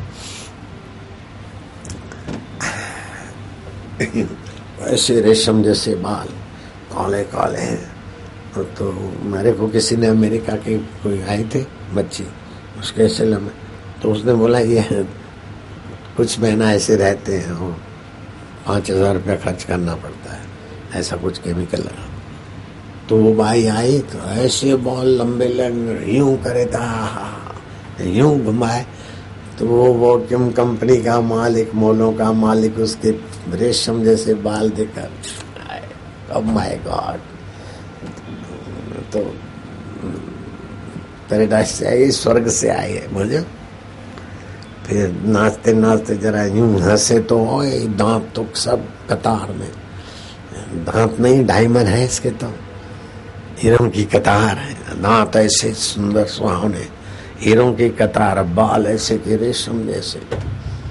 जो पिक्चर देखते ना वो पति पत्नी के झगड़े बढ़ जाते हैं, क्योंकि पिक्चर में जो औरतें दिखती है हंसने खेलने फैशन वाली, ऐसी अपनी बिचारी होगी नहीं, वो तो आर्टिफिशियल होते हैं, ये तो बेचारी असली है, तो ऐसी दिखेगी नहीं। तो पति ना खुश रहेगा, तू तो ऐसी है, तू तो वैसी है। और पत्नी ज्यादा पिक्चर देखती तो पति ऐसा है बुद्धू जैसा। जो पिक्चरबाज होते थे वो आपस में लड़ते रहते, क्योंकि पिक्चर जैसा पति दिखेगा नहीं, पत्नी दिखेगी नहीं। वो तो बेचारे असली होते हैं, वो तो नकली फैशन करते हैं, आईब्रा कराएंगे, ये कराएंगे, वो कराएंगे, ब्यूटी पार्लर करके फिर शॉर्ट्स देंगे। तो ऐसे अपनी पत्नी बेचारी क्या करेगी, दिन भर ब्यूटी पार्लर करके थोड़ी तैयार रहेगी। तो माइया पतियों को पिक्चर से बचाओ, नहीं तो घर में झगड़े होंगे। भाई लोग पत्नियों को पिक्चर से बचाओ, नहीं तो घर में झगड़े होंगे। झगड़े को बचाना है तो बापू जैसा सत्संग सुनाया करो, असली बात समझ में आ जाए। अब वो नर्तकी तो क्या छटार यूं बिखेरती, और पहना हुआ कपड़े भी ऐसे यूं देखे। वो बड़ा साहब स्टैंडर्ड वैक्यूम कंपनी का करोड़पति अरबोपति युवक, 25, 27, 28, 30 साल का जो भी, अपनी पत्नी तो है लेकिन उस पर फिदा हो गया। जब थोड़ी देर रिसेस पड़ी, लिया ड्रिंक विंक, एक दूसरे की सराहनीय की। वो बोले तुम तो बस कितनी गजब की हो, कितनी सुंदरी हो। बोले तुम भी तो बहुत अच्छे हो। कुल मिलाकर अब मैं उनकी गंदी बातों की नकल तो नहीं जानता हूँ। आपस में बातचीत करते करते कल सुबह हम लव मैरिज कर लेंगे। अब रात को नाचते खाते देर हो गई, तो उसने कहा कि मेरा हाउस थोड़ा दूर है, तुम्हारा हाउस नजीक है, तो मैं तुम्हारी कार में आ सकता हूँ। Welcome welcome, I like you come with me. अपने नौकर को बोला तो ड्राइविंग लेके गाड़ी मेरे पीछे पीछे आ, मैं इनका गेस्ट बनता हूँ। सुबह तो शादी करनी थी उससे, सुंदरी से। गए और महाराज रात्रि को सोने का समय हुआ तो सुंदर रेशम जैसे बाल जो आर्टिफिशियल थे उसने खोपा उतारा तो 2.5 इंच के कुछ सफेद कुछ काले बाल और गुड़िया, और फिर सोते समय चौकट निकाली वो हीरे जैसे दांत ग्लास में रखे। वो आदमी तो सिर पर पैर रख के भगा, बोले सुबह मैरिज करना तो बोले नहीं हो गया, बोले सफिशिएंट है, बस बस। भूल कर भी उन खुशियों से मत खेलो जिनके पीछे लगी हो गम की कतारें। इतना बड़ा कंपनी का मालिक, हजारों आदमी तेरे पास काम करते, उल्लू नकली बाल और चौकट तो देख के अपनी पत्नी से भी तेरे को प्यारी लग रही थी, डांसर। दस तेरे की क्या क्या डिग्रियां थी, क्या क्या पढ़ा लिखा था, अंदर का सुख नहीं मिला तो बालों, नकली बालों के सुख में, नकली चौकट के सुख में मारे जा रहे। तो जो बाहर सुख ढूंढते न वे ठगे जाते। चाहे असली बाल हो तभी भी देर सवेर तो झड़ जाएंगे, बुढ़िया हो जाएगी बेचारी, उसकी भी चौखट आ जाएगी। भूल कर भी उन खुशियों से मत खेलना जिसके पीछे लगी हो गम की कतारें। Young person says life is full of Joy but wise person says life is full of सारो। जिंदगी मजा लेने के लिए है। और बैंड बाजे बजे थे, दुल्हा बन के गए थे, समझा था कि अब तो आज शादी हो रही, बस अब हमारे लिए सुख का शुरू हो जाए। अब पूछो क्या हाल है, बोले मर गए बाबा, मर गए, मेरी शादी नहीं होती, मेरी शादी नहीं होती, बेटिया की शादी नहीं होती। मैं क्या जितने दिन फ्री रहने तो बेचारे को शादी शादी शादी शादी। तुमने क्या जख मार लिए तो शादी करो, छोरा शादी करो, छोरी शादी करो, छोरा शादी करो। अरे जितना दिन संयम से रह जाए, शादी नहीं होती, शादी नहीं होती। तुमने बड़े जख मार लिए, अब छोरा छोरी के पीछे बड़े शादी करो, शादी करो, शादी करो। होगी तब होगी। तुमने तो बड़ा पराक्रम किया, शादी करके बड़ा सुख ले लिया, अब इनके ये रह जाएंगे, पागल हुए।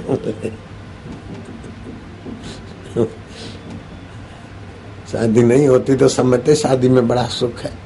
कश्मीर नहीं गए तो बोलते बड़ा कश्मीर में सुख है। कोई भी शादी करके आते तो उसके माँ बाप, बाबा आपके आशीर्वाद से बहू ये 6 घर के मिल के बेटे, आप इन पर आशीर्वाद करो, हनीमून करने जाएंगे।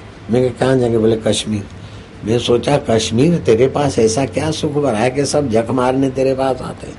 मुंबई के, दिल्ली के, कलकत्ता के जो बड़े बड़े लोग होते हैं, मेरे भगत भी होते हैं। बोले मेरे बच्चे जा रहे हैं कश्मीर, तो मैं भी गया कश्मीर। किसी को बोलना नहीं, जाना था हरिद्वार। एयरलाइन में इंजीनियर काम करता था। मैं क्या हरिद्वार जाने के लिए निकलूंगा, दिल्ली से हरिद्वार नहीं जाएंगे हम, अपन 2 कश्मीर जाएंगे, 1-1.5 दिन रहेंगे वहाँ, और कश्मीर में जहाँ जहाँ सुख है सब खोज लेंगे। तो वहाँ सेवन स्प्रे, फूलों की घाटी, डल लेक, फलाना ये सब घूमे देखे। आखिर में वो लेक में भोजू बोट हाउस बोट, उस जमाने में 5,000, अभी तो 25,000 होगा किराया।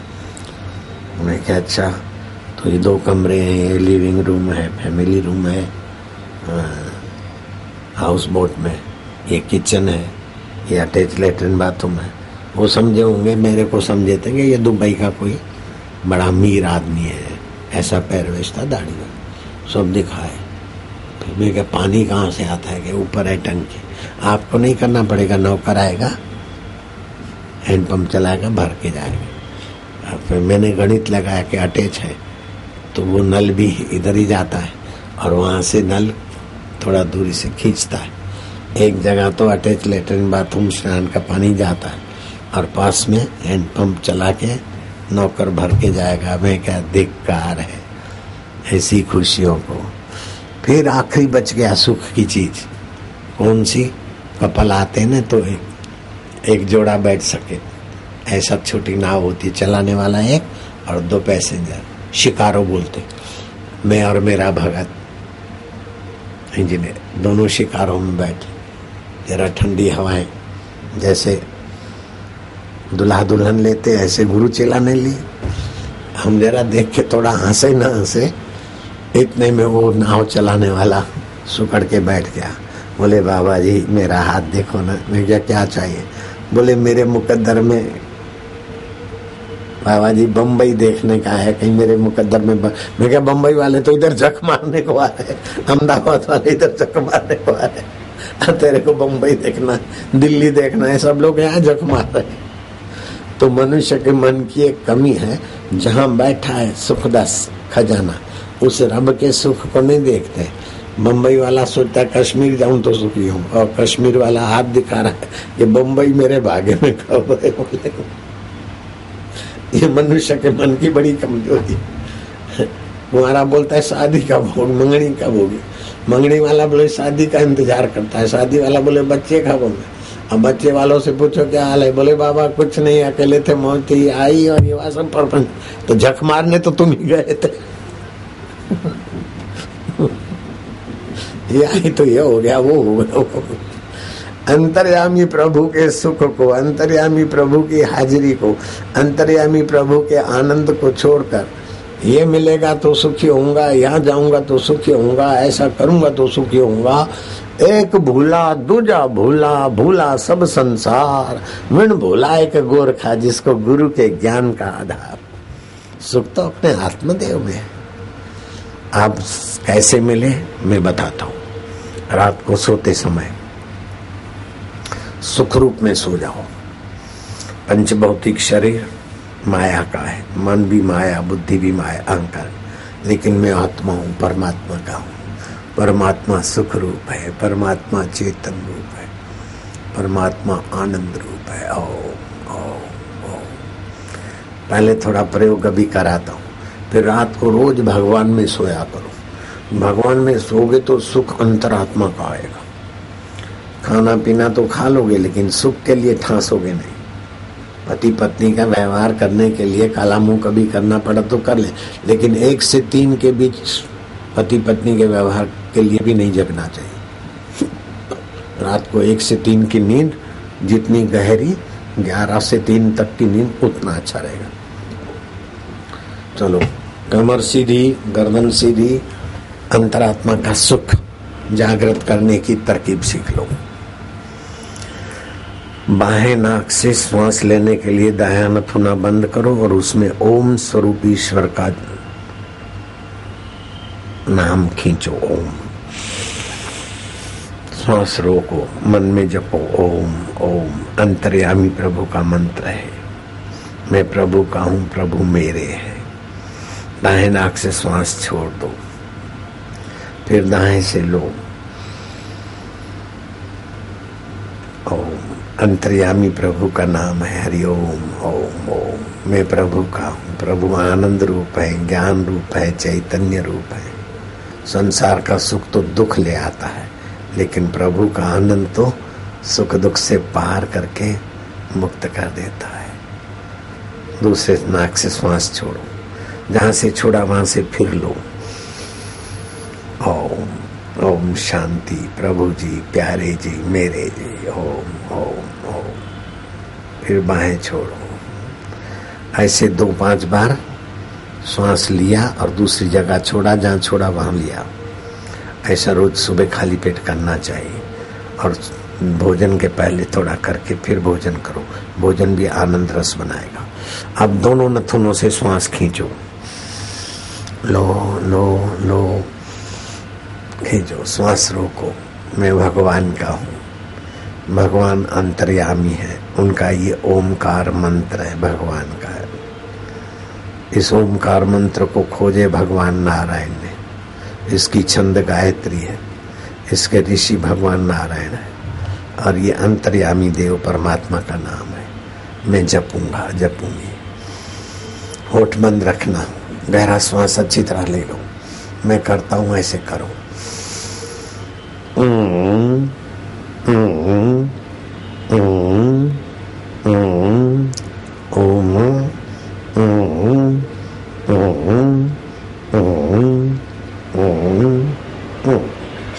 फिर से गहरा श्वास।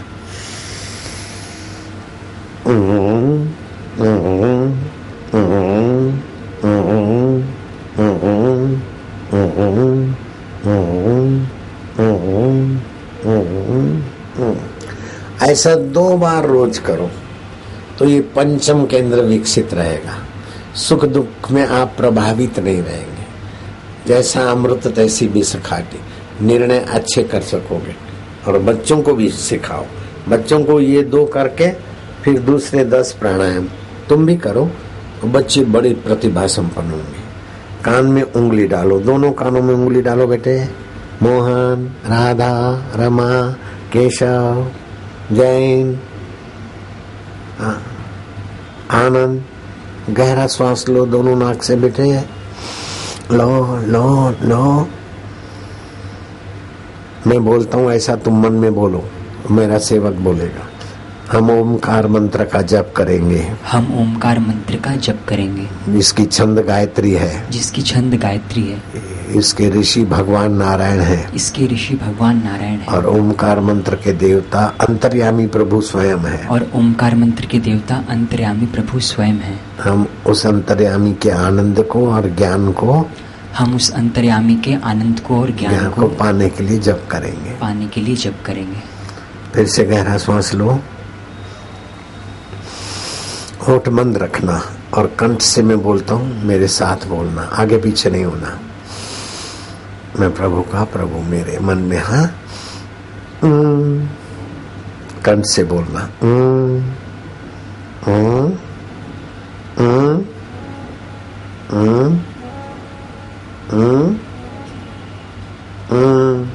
प्यार से, जैसे बच्चा माँ बाप से मस्ती करता ना, ऐसे हम अंतर्यामी प्रभु से मस्ती करते, प्रीति करते, मस्ती करते।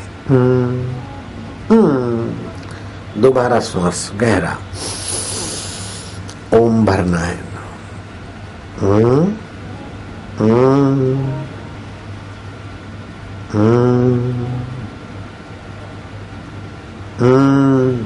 हंसी आने लगेगी। प्रसन्नता बढ़ेगी। बाहर भटक के सुख और दुख के थपेड़े नहीं खाएंगे, अंतरात्मा का आनंद जगाएंगे।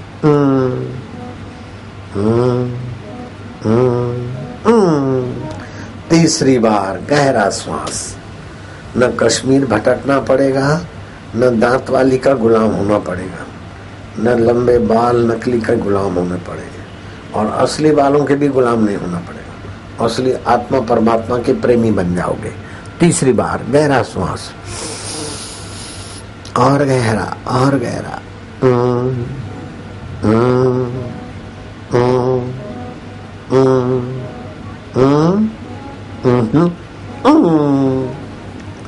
चौथी बार हम भगवान को प्रेम कर रहे हैं। भगवान हमारे प्रेमी है।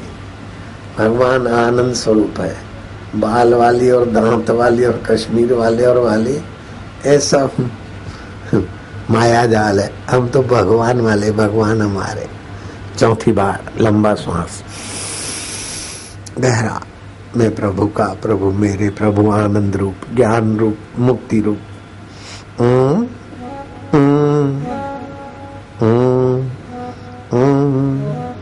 हम प्रभु वाले, प्रभु हमारे।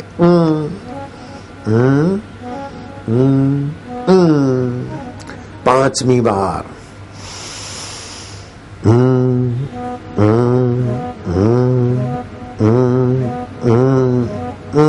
अच्छा लग रहा है, हंसी आ रही है, दिल खुश हो रहा है, दिल भर देवता प्रभु राजी हो रहे।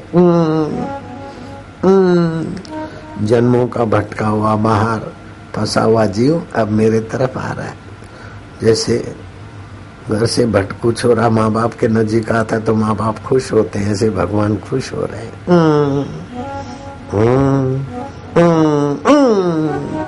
छठी बार गहरा श्वास।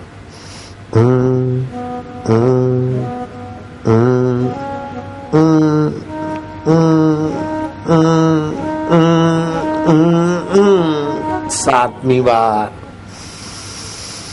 गहरा श्वास।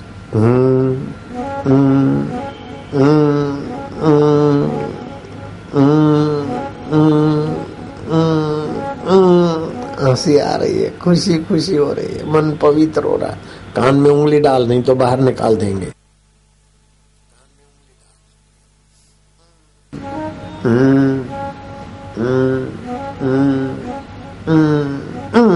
आठवीं बार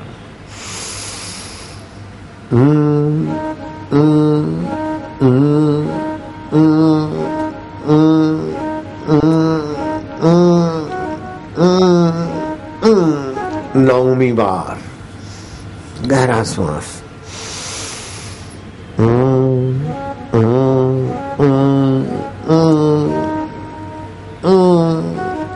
मना ओम, ओम मना अंतरात्मा प्रभु, अकाल पुरुष मेरे है, मैं पुरुष प्रभु का। एक ओंकार। अब आखिरी श्वास है, जितना ज्यादा ले सकोगे उतना बंद छिद्र फेफड़ों के विकसित होंगे और परमात्मा की प्रसन्नता उभरेगी। अकाल पुरुष हमारा आत्मा में आपका मन बुद्धि मधुर हो जाएगा। गहरा श्वास लो लो लो लो लो, हंसी आएगी, प्रसन्नता आएगी, भगवान की दया कृपा बरसेगी। और गहरा प्यार से बोलना है, हंसी, खुशी,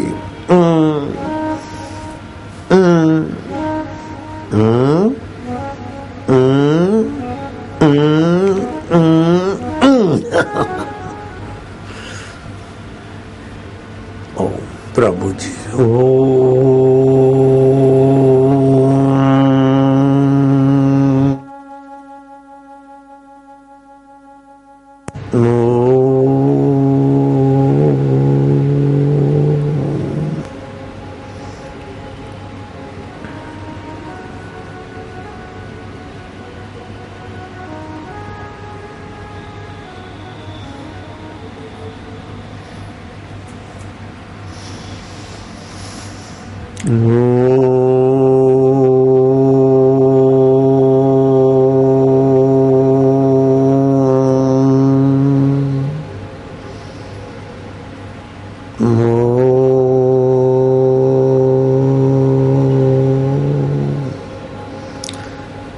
खुली आंख एक टक देखते देखते 10-15 मिनट ही जप करो।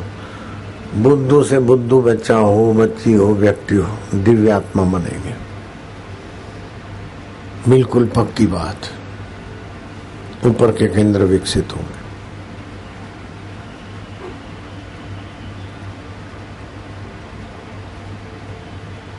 एक लड़का था,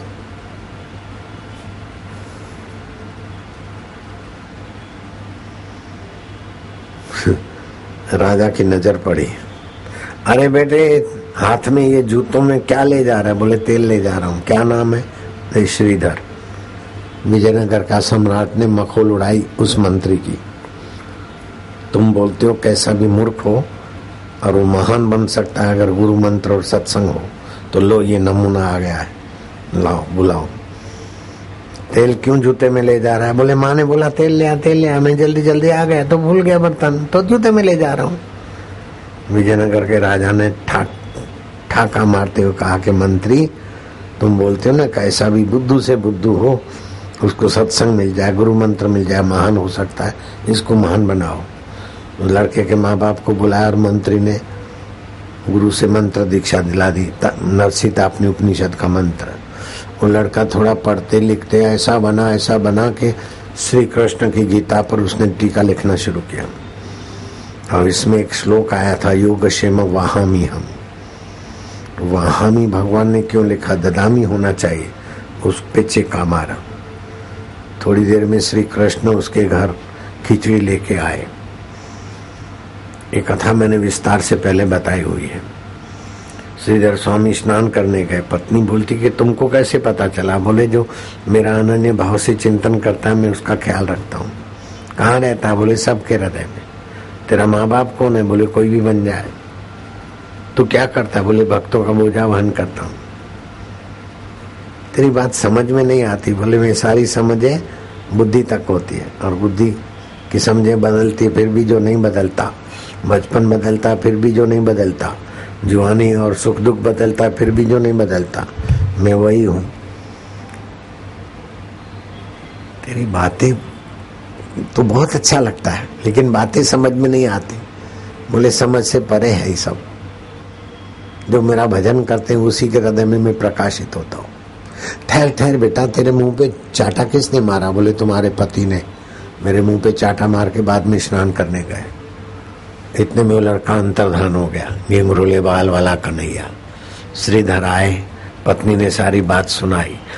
पत्नी ने देखा तभी भी नहीं पहचाना, लेकिन श्रीधर ने सुना और पहचान गए कि श्री कृष्ण का शब्द मैंने काटा, वहामी हटाकर मैंने ददामी लिखा था, तो मानो श्री कृष्ण के मुंह पे चाटा मारने का पाप। तो उन्होंने अपना शब्द ददामी काटकर कृष्ण का ही वहामी लिखा। बाद में गीता लिखी। गीता की टीका इतनी प्रसिद्ध हुई कि गीता प्रेस गोरखपुर वालों ने लाखों प्रतियां छपवाई। मेरे गुरुजी भी उनकी गीता पढ़ते हैं, मैं भी पढ़ता सुनता हूँ। कहाँ तो महामूर्ख जूते में तेल ले जा रहा था, ऐसी वीवीआईपी अक्ल थी। लेकिन गुरु मंत्र और सत्संग मिला, श्रीधर स्वामी की गीता हम लोग पढ़ते सुनते हैं। इसलिए मैं तो यहाँ की समिति को और आपको 10 बार धन्यवाद देता हूँ कि पाप नाश कर देता है सत्संग। भगवान शिव जी पार्वती को अगस्त ऋषि के आश्रम में ले जाते सत्संग सुनने को। श्री रामचंद्र जी वशिष्ठ गुरु के चरणों में ले जाते थे लक्ष्मण, भरत, शत्रुघ्न और सीता जी को। 14 साल वनवास हुआ तभी भी ऋषियों के आश्रम में जाते थे। अब घर बैठे आपको सत्संग दिला रहे। शाम को भी सत्संग होगा और कल भी होगा। अब मैं रेलगाड़ी चलाकर तुम्हारे नजीक आऊंगा, सुगंधित द्रव्य छिटकाव होगा और टॉफियां रेलगाड़ी में मशीन में डालूंगा, उड़ेगी। जो खड़ा होगा तो उनको लगेगी वो टॉफी मशीन की, तो फिर आंख चंडीगढ़ का टमाटर बन सकती है। गाल पे लगे, ललाट पे लगे तो चंडीगढ़ के टमाटे पता है ना, ऐसी लाल हो जाए। बैठे रहोगे तो तुम्हारे झोली में गिरेगी। उसके पहले दिव्य प्रेरणा पुस्तक, लोक कल्याण पुस्तक, सर्वधर्म पुस्तक और मधुरमय व्यवहार, ये 4 पुस्तकें लेकर सेवाधारी तुम्हारे बीच आएंगे। दिव्य प्रेरणा पुस्तक में एक मंत्र लिखा है, वो मंत्र जप करके 21 बार और फिर दूध में देखोगे, दूध पियोगे तो बुद्धिमान बनेंगे, बच्चे भी, आप भी। माइयां भी पढ़े, भाई भी पढ़े, बच्चे बच्चियां भी पढ़े, ऐसी दिव्य प्रेरणा पुस्तक है। कुल मिला के 4 पुस्तकें 10 रुपए में मिलेगी, 20 गोलियां भी मिलेगी। अगर 20 रुपए तैयार रखते हो तो 40 गोलियां टॉनिक की मिलेगी, हरड़ रसायन, वो तो फ्री में। सेवादारी जल्दी से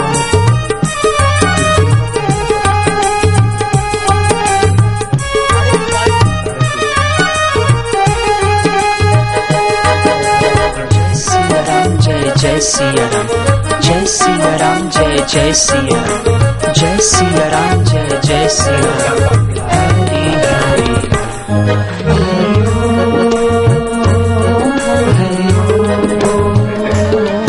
हरि हरि भवभय भंजन हरि हरि कलिमल हारण भव जगतारण। सेविकाएं पीछे क्यों नहीं जा रहे? आनंद नाम से हरि हरि मंगल मंगल नाम हरि हरि तीत पावन नाम हरि हरि सेवक सेविकाएं आनंद आनंद नाम हरि हरि मंगल मंगल अर्जुन कहाँ भटक रहा है? पावन सेवक कहाँ भटक रहे? हरि हरि ओम हरि ओम हरि ओम। अरे पीछे भी जाओ, कुछ लो, हरि ओम पीछे भी जाओ। जिनको लेना है हाथ ऊपर करो।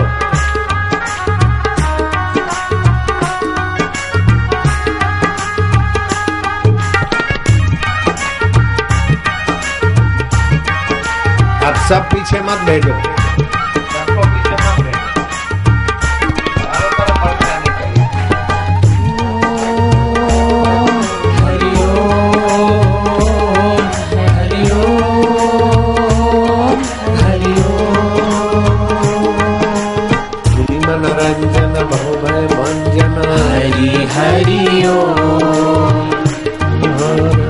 जग तारण हरि हरि ओम। जो कोई गाए भक्ति पाए, हरि हरि ओम, जो कोई गाए मुक्ति पाए। हरि हरि ओम। मेवाड़ में मीरा गाए, हरि हरि ओम, बंगाल में गौरंग गाए, हरि हरि ओम, चंडीगढ़ में तुम हम गाए।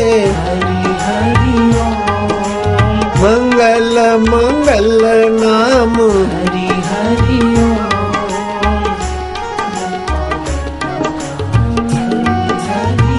चलो रेलगाड़ी आएगी, हम रेलगाड़ी में तुम्हारे नजीक आते हैं।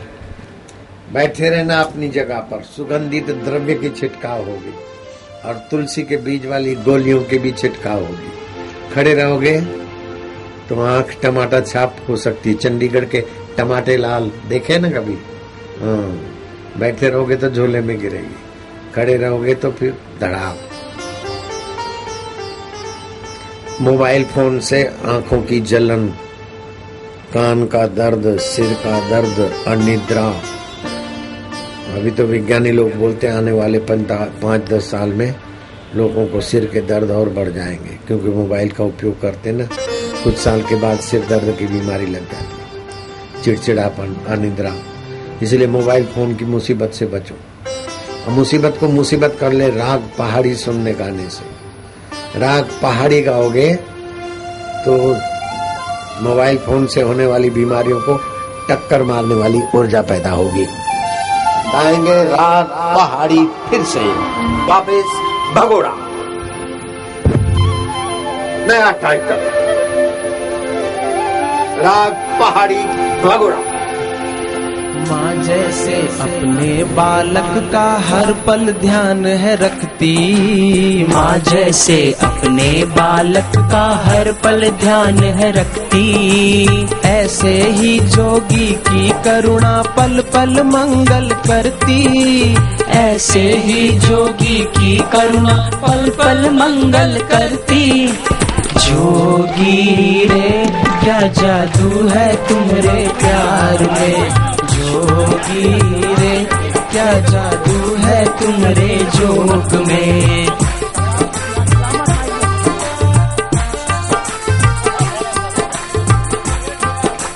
सच्ची शांति, सच्ची प्रीति, सच्चा ज्ञान है देते। सच्ची शांति, सच्ची तृप्ति, सच्चा ज्ञान है देते। जो जोगी को दिल से ध्याता उसका दुख हर लेते। जो जोगी को दिल से ध्याता उसका दुख हर लेते। जोगी रे क्या जादू है तुम्हारे प्यार में, जोगी रे क्या जादू है तुम्हारे जोग में। हरि ओम हरि, हरि ओम हरि, हर दिल में हरि, हर दिल में हरि। मेरे रब हरि, मेरे रब हरि, प्यारे रब हरि, प्यारे रब हरि। हरि ओम हरि। हरि ओम हरि।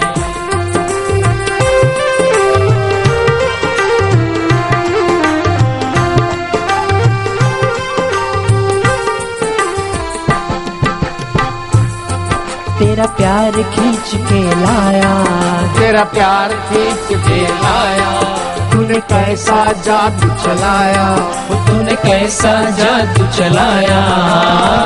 दुख चिंता को भगाया ओ जोगी, दुख चिंता को भगाया मेरे जोगी। जोगी रे क्या जादू है तुम्हारे प्यार में, जोगी रे क्या जादू है तुम्हारे जोग में।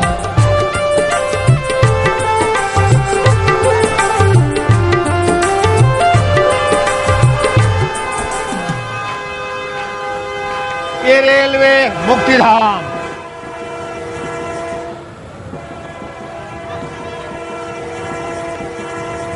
आई सुगंध आई। जोगी रे क्या जादू है तुम्हारे प्यार में, जोगी रे क्या जादू है तुम्हारे जोग में।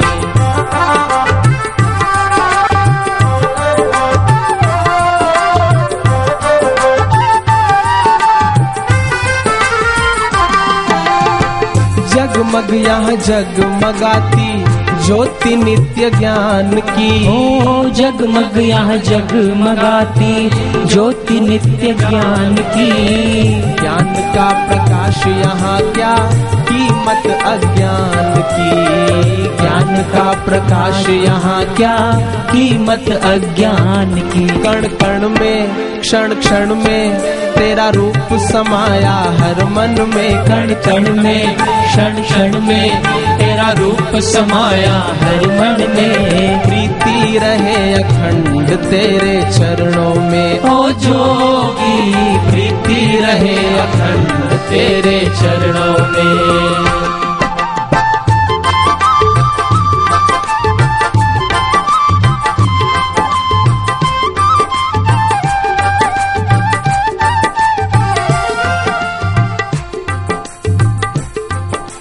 जीवन दिशा बदल जाती है, हो जाता परिवर्तन।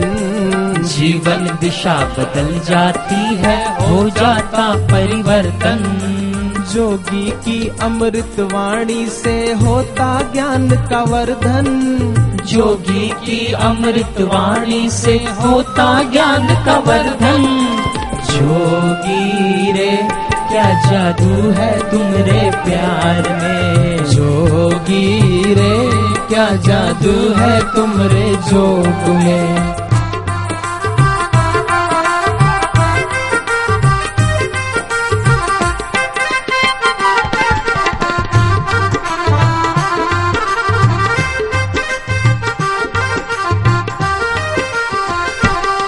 मेरी हिम्मत तुम मेरी ताकत, मेरी हिम्मत तुम मेरी ताकत। तुमसे डरती हर आफत, तुमसे डरती हर आफत। बिगड़ी तू सब की बनाए ओ जोगी, बिगड़ी तू सब की बनाए मेरे जोगी। जोगी रे क्या जादू है तुम्हारे प्यार में, जोगी रे क्या जादू है तुम्हारे जोग में।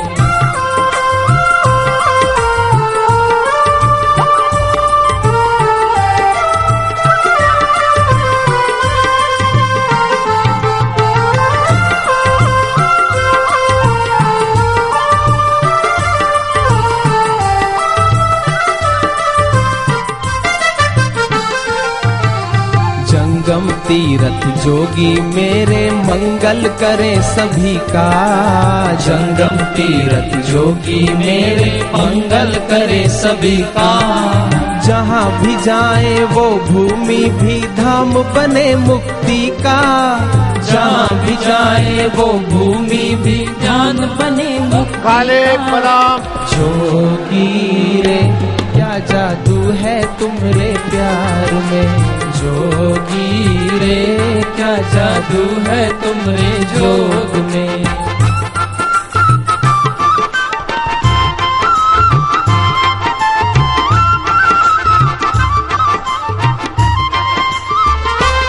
तुम मेरी हिम्मत तुम मेरी ताकत, तुम मेरी हिम्मत तुम मेरी ताकत। तुमसे डरती हर आफत, तुमसे डरती हर आफत।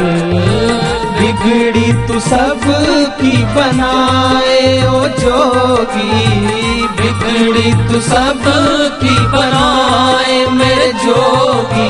जोगी रे क्या जादू है तुम्हारे प्यार में, जोगी रे क्या जादू है तुम्हारे जोग में। मुक्ति धाम।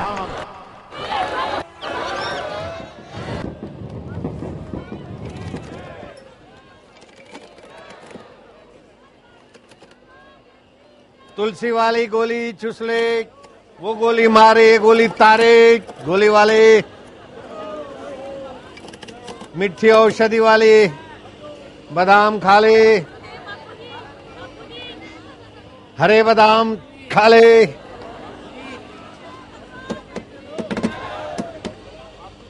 बादाम की फायरिंग देख ले।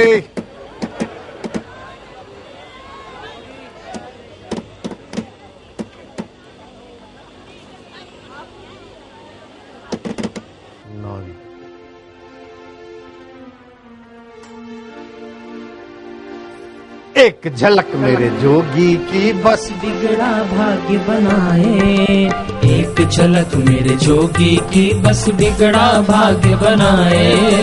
कितनी बड़ी हो चाहे मुसीबत यहाँ न टिकने पाए, कितनी बड़ी हो चाहे मुसीबत यहाँ न टिकने पाए। जोगी रे क्या जादू है तुमरे प्यार में, जोगी रे क्या जादू है तुम्हारे जोग में।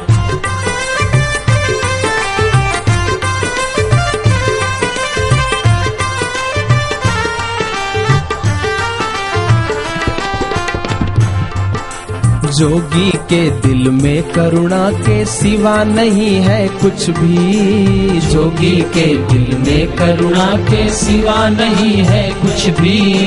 सबका मंगल सबका भला और करते सबका हित ही, सबका मंगल सबका भला और करते सबका हित ही।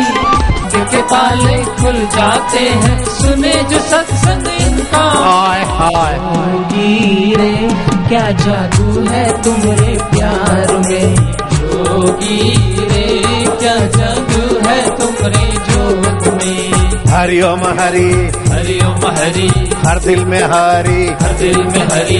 चंडीगढ़ में हरि, चंडीगढ़ में हरि, रब मेरे हरि, रब मेरे हरि, रांझा मेरे हरि, रांझा मेरे हरि। हरि ओम हरि,